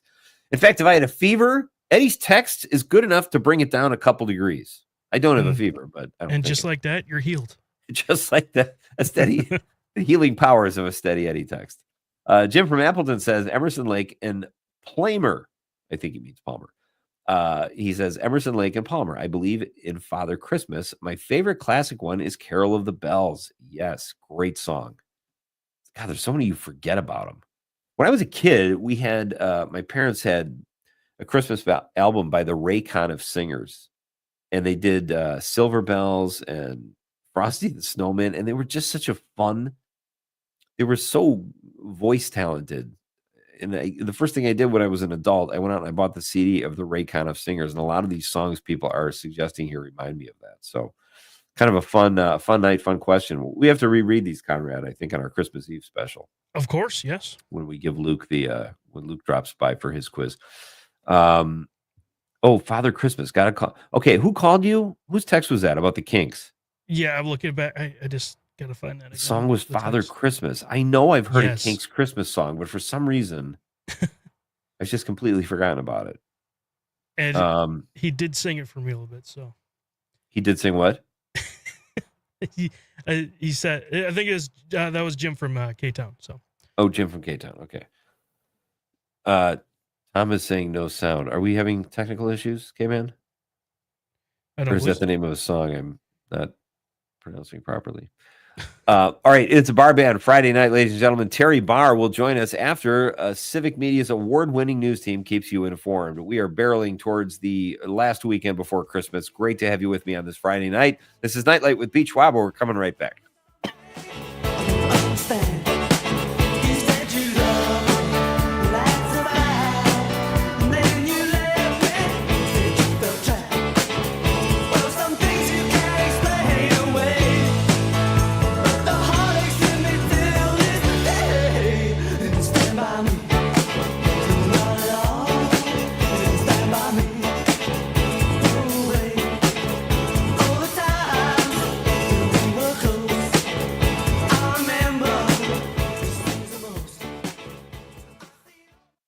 From Hobart to Bay Settlement, 97.9 WGBW.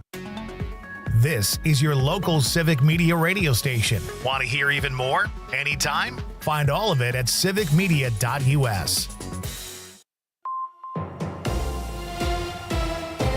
For 97.9 WGBW News, I'm Lisa Hale. Memorials and funerals have been set following the Abundant Life Christian School shooting in Madison on Monday. Savannah Tomei Olson continues to update us on this tragic story. Funerals have been set for the 2 victims who were killed at Abundant Life Christian School. 14-year-old Ruby Vergara will be laid to rest tomorrow. It's at City Church, which is attached to the school over on the east side. And Aaron West's funeral is Monday at Doxa Church in Middleton. Both will be live streamed for people in the community who want to pay their respects. Meanwhile, even through the snow, the memorial at Abundant Life has grown. There are 2 big crosses with flowers and candles. A reminder that if you'd like to support the families in the Abundant Life community, you can donate to the Recovery Fund. It's hosted by the Dane County United Way. People have now donated about $70,000. A Quick Trip on Racine Road in Menasha sold a winning $50,000 Powerball ticket Wednesday. This is the second big winner at this Quick Trip. Earlier this year, another player won $20,000. Yuletide begins at 3:20 a.m. Saturday. Also known as the winter solstice, Yule is celebrated as one of the winter holidays, says Reverend Selena Fox of Circle Sanctuary in Barneveld. Not only for people involved in nature religion, pagans, Druids, Wiccans, panentheists, pantheists, my church is in the woodses, and all of that. But for the larger community, because there are a lot of people very interested in solstice now. As Yule is the celebration that welcomes the lengthening of days, its most recognizable form of celebration is the burning of the Yule log. I'm Lisa Hale, 97.9 WGBW News. For news anytime, log on to WGBW.FM. On your entertainment beat, I'm Pete Schwaba. 28 Years Later is the 3rd installment of the 28 Days franchise. It is the first installment in a new trilogy that starts with 28 Years Later. 28 Years Later, The Bone Temple will be the 2nd installment in the new zombie trilogy and is scheduled for release on Martin Luther King Day in 2026. 28 Years Later opens June 20th, 2025. Billy Bob Thornton likes to play loose and less predictable roles. That was his answer when asked why he turned down popular villain roles. In an interview with Deadline, the actor said he turned down roles in Spider-Man as the Green Goblin and as an arms dealer in Mission Impossible 3. Thornton says he had no interest in sitting for 5 hours while being made up green, and in regard to Mission Impossible 3, says he didn't want to be the guy trying to kill Tom Cruise, adding that when you are a bad guy on that level, that is how people remember you. He's right. I still can't get Sling Blade out of my head. For more showbiz fun, tune into Nite Lite with me, Pete Schwaba, weeknights from 6 to 8 p.m. on the Civic Media Radio Network. Local radio for you and your community. It's Civic Media's mission with stations across Wisconsin. Find your favorites at civicmedia.us. I'm meteorologist Mace Michaels. Partly cloudy tonight, low close to 5 above. Looking mostly cloudy for tomorrow, a little warmer, high near 20. A mix of sun and clouds and a high in the upper 20s Sunday. Few flurries Monday, a high in the low 30s, dry and mid-30s for Christmas Eve and Christmas Day. Currently, it's 17 degrees. Mino and the Mayor. I'm going to admit something that I normally would not admit. A lot of times I don't wear underwear. We got to go to a break. I don't have a cart, and I'm carrying this stuff. Yeah. I got my finger in the loop, holding my pants up, because they would literally go down. And twice, people stopped me. Hey, John Mino, as I'm trying to hold my pants up and hold my stuff in my arms. Mino and the Mayor, weekday mornings 6 till 9 on 97.9 WGBW and 98.3 WISS. From the Lake Shore to Lake Winnebago. Or to Fond du Lac counties. Northeast Wisconsin is special for many different reasons. I'm Lisa Hale. And I'm Terry Barr. Family and fun. Safe communities and friends. We're featuring all of it as part of New Wisco Weekend, a news magazine show just for you, and highlighting what makes the Fox Valley and Green Bay area a great place to live. Join us. New Wisco Weekend, Saturday mornings at 8, Sundays at 11 on WGBW and WISS and the Civic Media app. Earl Ingram. Join me on the next show for Christmas edition of Motown Monday.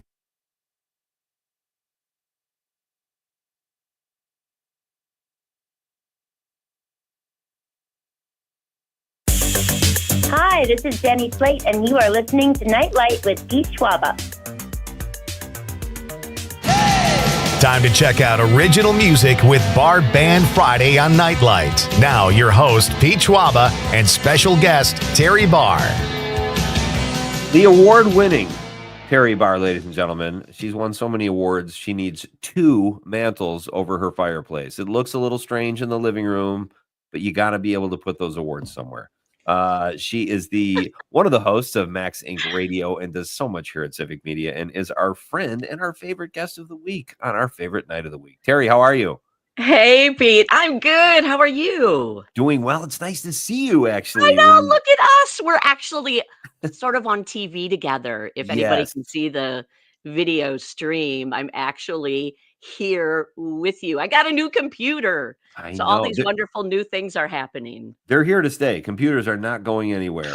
It seems like you resisted it, but I'm glad you finally caved, and now we get to see each other when we talk. So it's very cool. Excellent. I And it's love this. How are you doing? doing great. It's been a good week. This is probably my favorite week of the year, Terry. The week before Christmas, like it's just kind of in the air. You got the lights up. I'm a little behind on decorations this year for various reasons, but I love this week. I don't know. It's been fun. Awesome. I know we've talked a little bit about gifts and shopping. Any luck? Yeah. Are you done?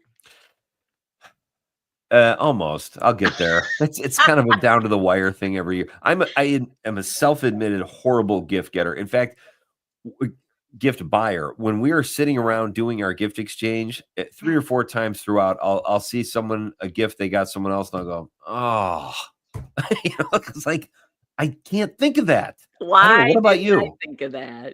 Do Yeah. you're a good gift buyer? I'm okay. Yeah. It depends who the person is.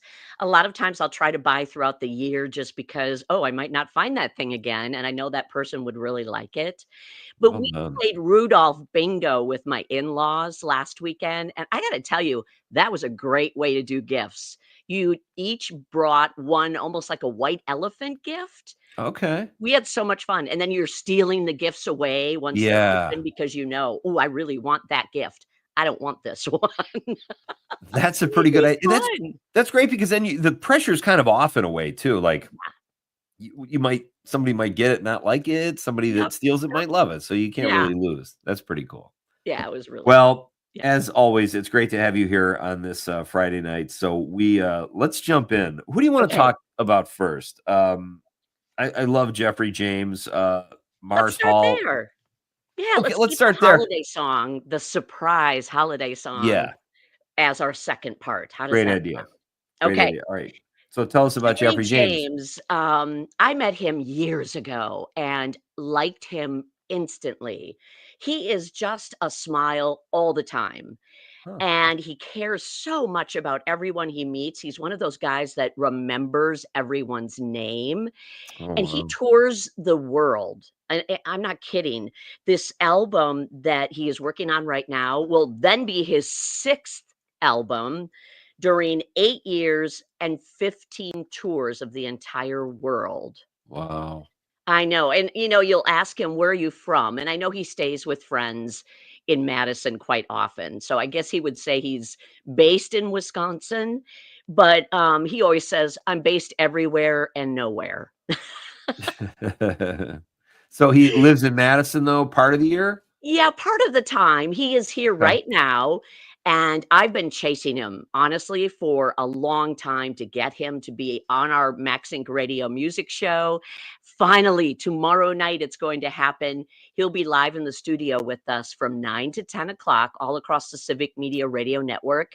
He's got new songs to play. He's got fabulous old songs that he has written while he's been on tour to all these different countries. And I'm just really looking forward to, first of all, seeing him, hearing him. He doesn't play around the Madison area very often. So I think we're going to have some folks come and join us for his show. Looking Oh, forward to it. fun. Why Yeah. doesn't he play around Madison much? I think it's one of those where some musicians, now I'm guessing, some musicians like to play at home, since Yeah. we're calling Madison kind of a home base.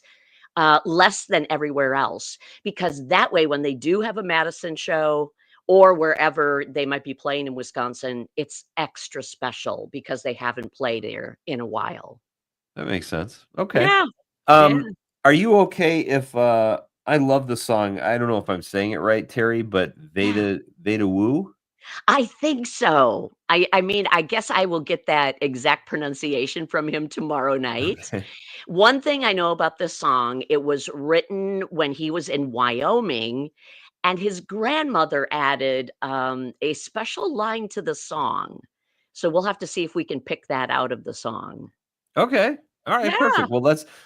Terry Barr is here. It's Barman Friday night. We're gonna lead off with a Jeffrey James song. You can hear him tomorrow night and live in the Lair on Max Inc. Radio at between 9 and 10. Here is a song we think it's pronounced Veda Woo, but I love this song. Conrad, Oh, good. let's roll it.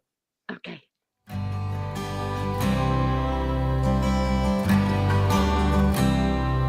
I see it in your eye again. You make me feel alive again. I see it in your eye again, my old friend, my old friend.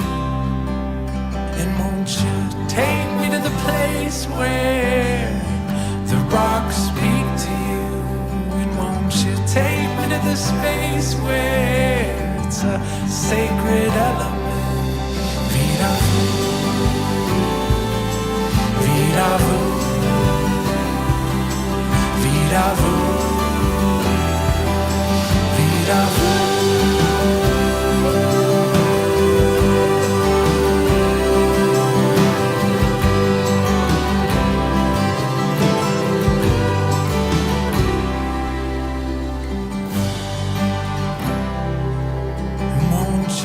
Pack your bags, we're headed to the desert today. Paint me a picture of the sun setting on the rocks out of the city.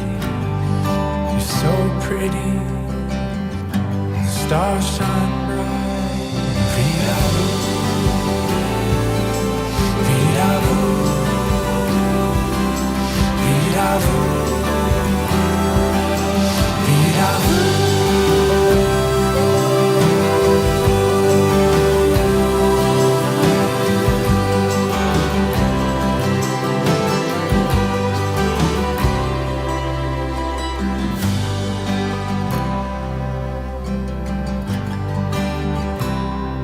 I hope this fills your heart up wherever you are.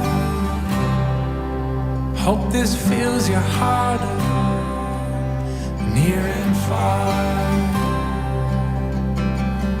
And I'm just a traveling man with my guitar. Hope this fills your heart up, wherever you are. Wherever you are, wherever you are.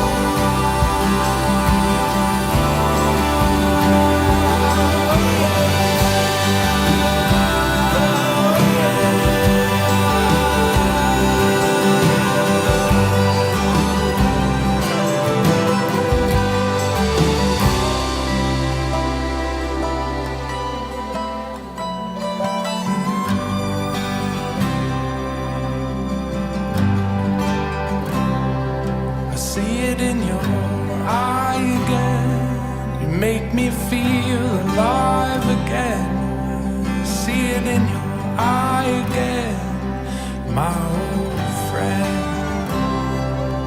my old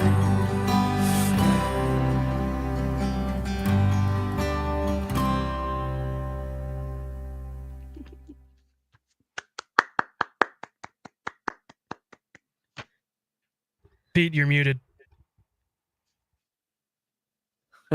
There we go. I had a coughing fit and muted it, so I'm back. I was just saying I don't even know why I like that song so much. It's just like it's just a great song. Yeah. I don't even know what it means, but I he's got know. such a great voice, and it Yeah. complements his music. The guitar's so beautiful. What do It you make of that is. song? And it's Vita Vu, I guess. Okay. Well, you were close, and I think it is a park or something close to it in Wyoming where he has visited, and it's Okay. been so much that he wrote this song about it. But again, we'll find out a whole lot more Yeah. tomorrow night. I love his music so much. there's something about it. And like you said, I'm not even sure what it is. There's Yeah. just something. It sounds like a poet. It sounds like a poem put to just sort of complimentary music, but it was very kind of intoxicating. I really liked that song. And I liked Walkthrough. You sent the other song Walkthrough, and I listened to that. I'm like, oh, this is great. And then I heard Vita Vu, and I was like, oh, so thank you for indulging me. I wanted to play that one. Absolutely. I love that you get to choose which song you want to play. So that's really fun. We give us great options, so thank you for that. That's Jeffrey James. He will be on Max Inc. Radio tomorrow night. The show is on from 6 to midnight.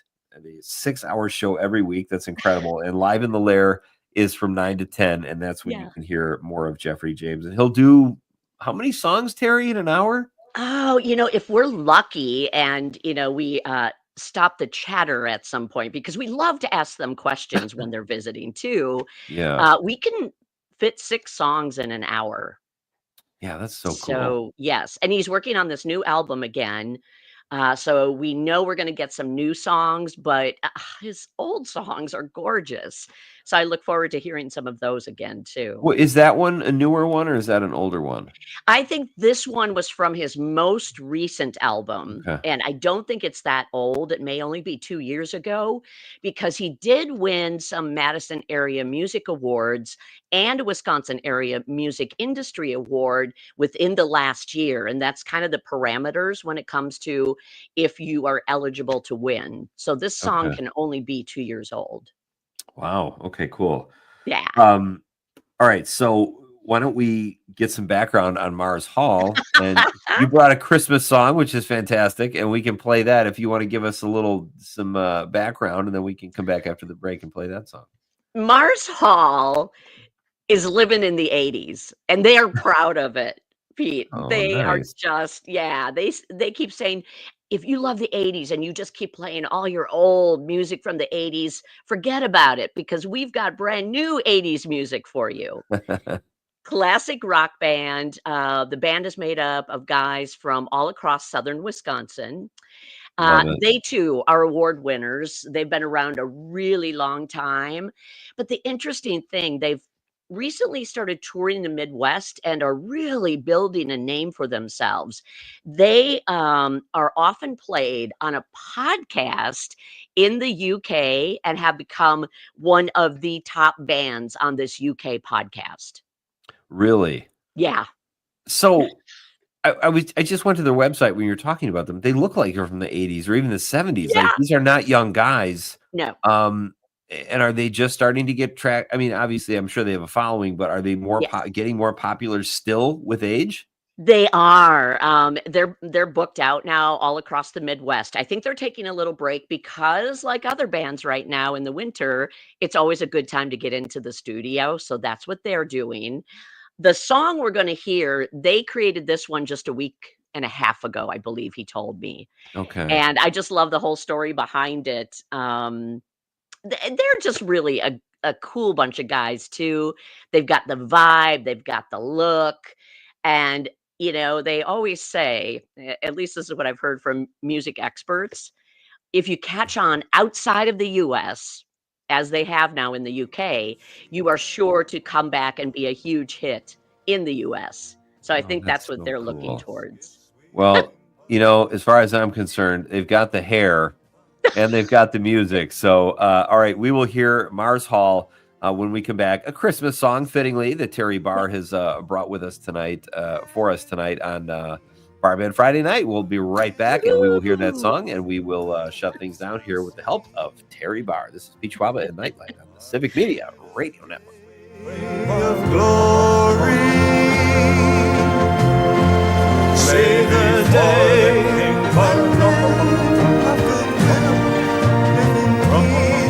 living peace, so peace on earth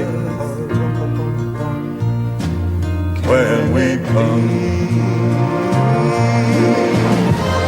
Every child must be made aware.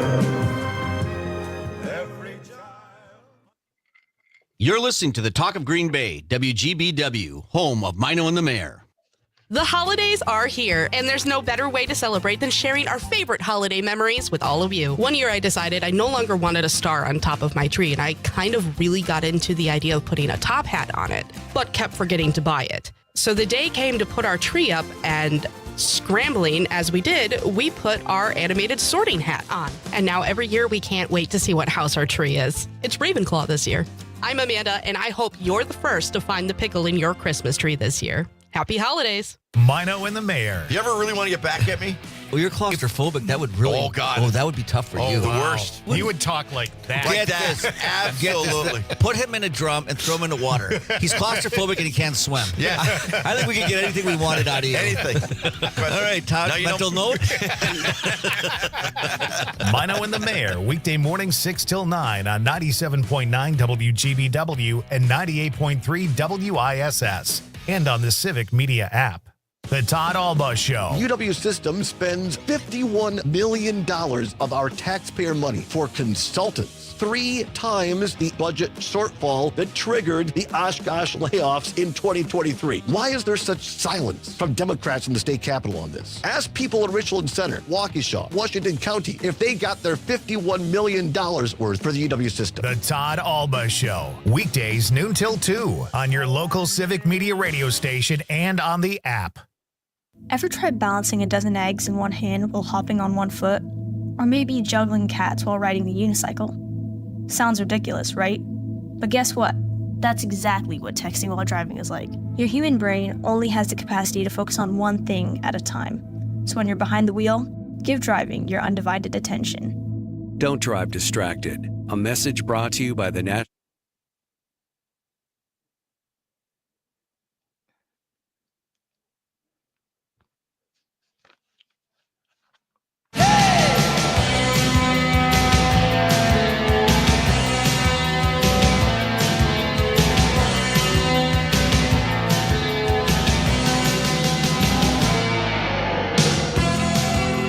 Welcome back. This is Nite Lite with Pete Schwaba. Thank you for being with me on a Friday night, and it is special tonight because it is a bar band Friday night, like we do every week here, with our friend Terry Barr, who is one of the co-hosts of Max Inc. Radio, which you can check out every Saturday night on the network here at Civic Media from 6 to 12 midnight, 6 p.m. to 12 midnight. Live in the Lair is from 9 to 10. And we do this every week. Terry brings us great music, and we get to talk to her about it, which is fun. I was just looking up Mars Hall on their website, and they look like, you have to go check out their website, folks. It's marshall.com. They just look like these weathered, cool rock stars. And you just kind of look at them, and you want to go see them in concert. It's really cool. Well, the hair, as you mentioned, they've got the hair. They've got the hair. The clothes, the way they kind of present themselves. Oh, they are classic rock through and through, and their music is really terrific. Yeah, and they don't just stand around when they're on stage. Okay. They run all over the place. Yeah. That's good to know, too. I love that. I mean, what are we doing here? It's a rock concert. Right. And, they're handsome guys, but they look like they've lived.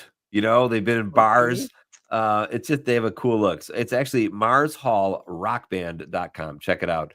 All right. This is the song. This is a Christmas song that they wrote that you brought for us tonight. And it's called, what's it called, Terry? Almost Time for Christmas. There it is. Almost Time for Christmas. They decided about a week and a half ago to do this. Well, imagine the scramble. You haven't even written the words yet. So now you're writing the song, you're recording the song, you invite a bunch of your friends to come in and play on the song, and they churned it out and made it happen. I got a message from the guitar player who sat in with them. His name is Kurt Quickle, and Kurt said, Terry, you got to check this out. It's not like, any of our traditional songs for the holiday that we hear. And that's what I think I liked so much about it. It's something new and different. I like it. I could not agree more. Let's hear. This is Almost Time for Christmas by Mars Hall.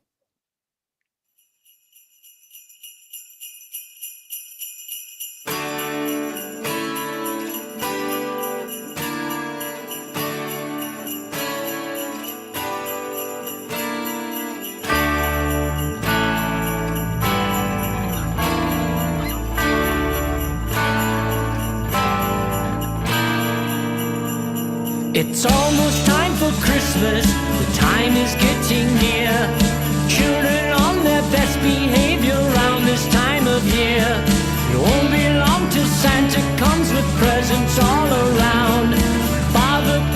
Christmas lights so our house will be found.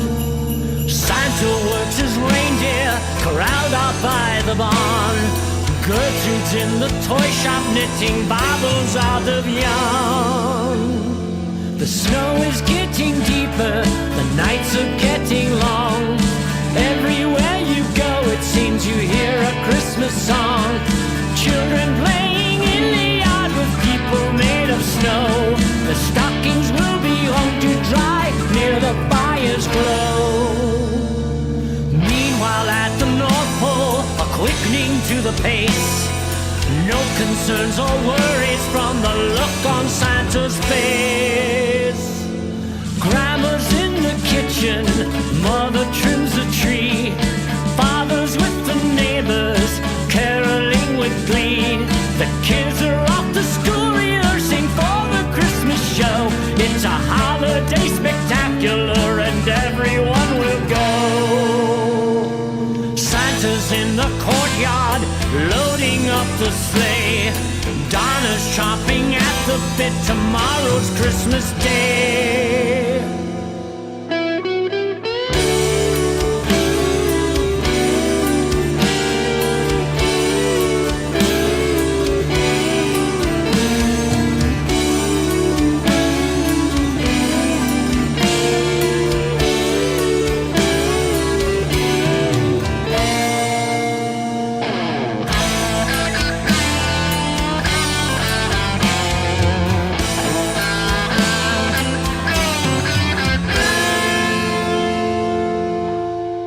Christmas Eve and Mom and Dad have put the kids to bed. They close their eyes and ponder the words their mother said. Lest we forget the meaning of the day, the Christmas child was born today to show us all the way. It's almost time for Christmas, the time is getting near. It's almost time for Christmas, it's our favorite time of year. It's almost time for Christmas, spread good tidings and good cheer. It's almost time for Christmas and a happy new year. Jingle all the way, deck the halls with boughs of holly. I'm dreaming of a white Christmas. Do you hear what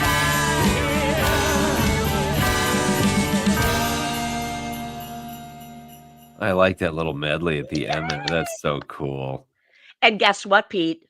What? This is an exclusive, first time on the radio on your show, this song. Wow, well, thank you very much for that, Terry. That's Yeah. fantastic. You never cease to amaze me. That's great. Thank you for bringing that, and thank you for introducing me to Jeffrey James. Outstanding stuff as always, my friend, and I hope you have a great Christmas and happy holidays. Thanks so much. And same to you and Conrad and all of your listeners. Thank you so much. Love working with you guys. Thank you, man. Back at you. Have a great show tomorrow night. All right, that's Terry Barr.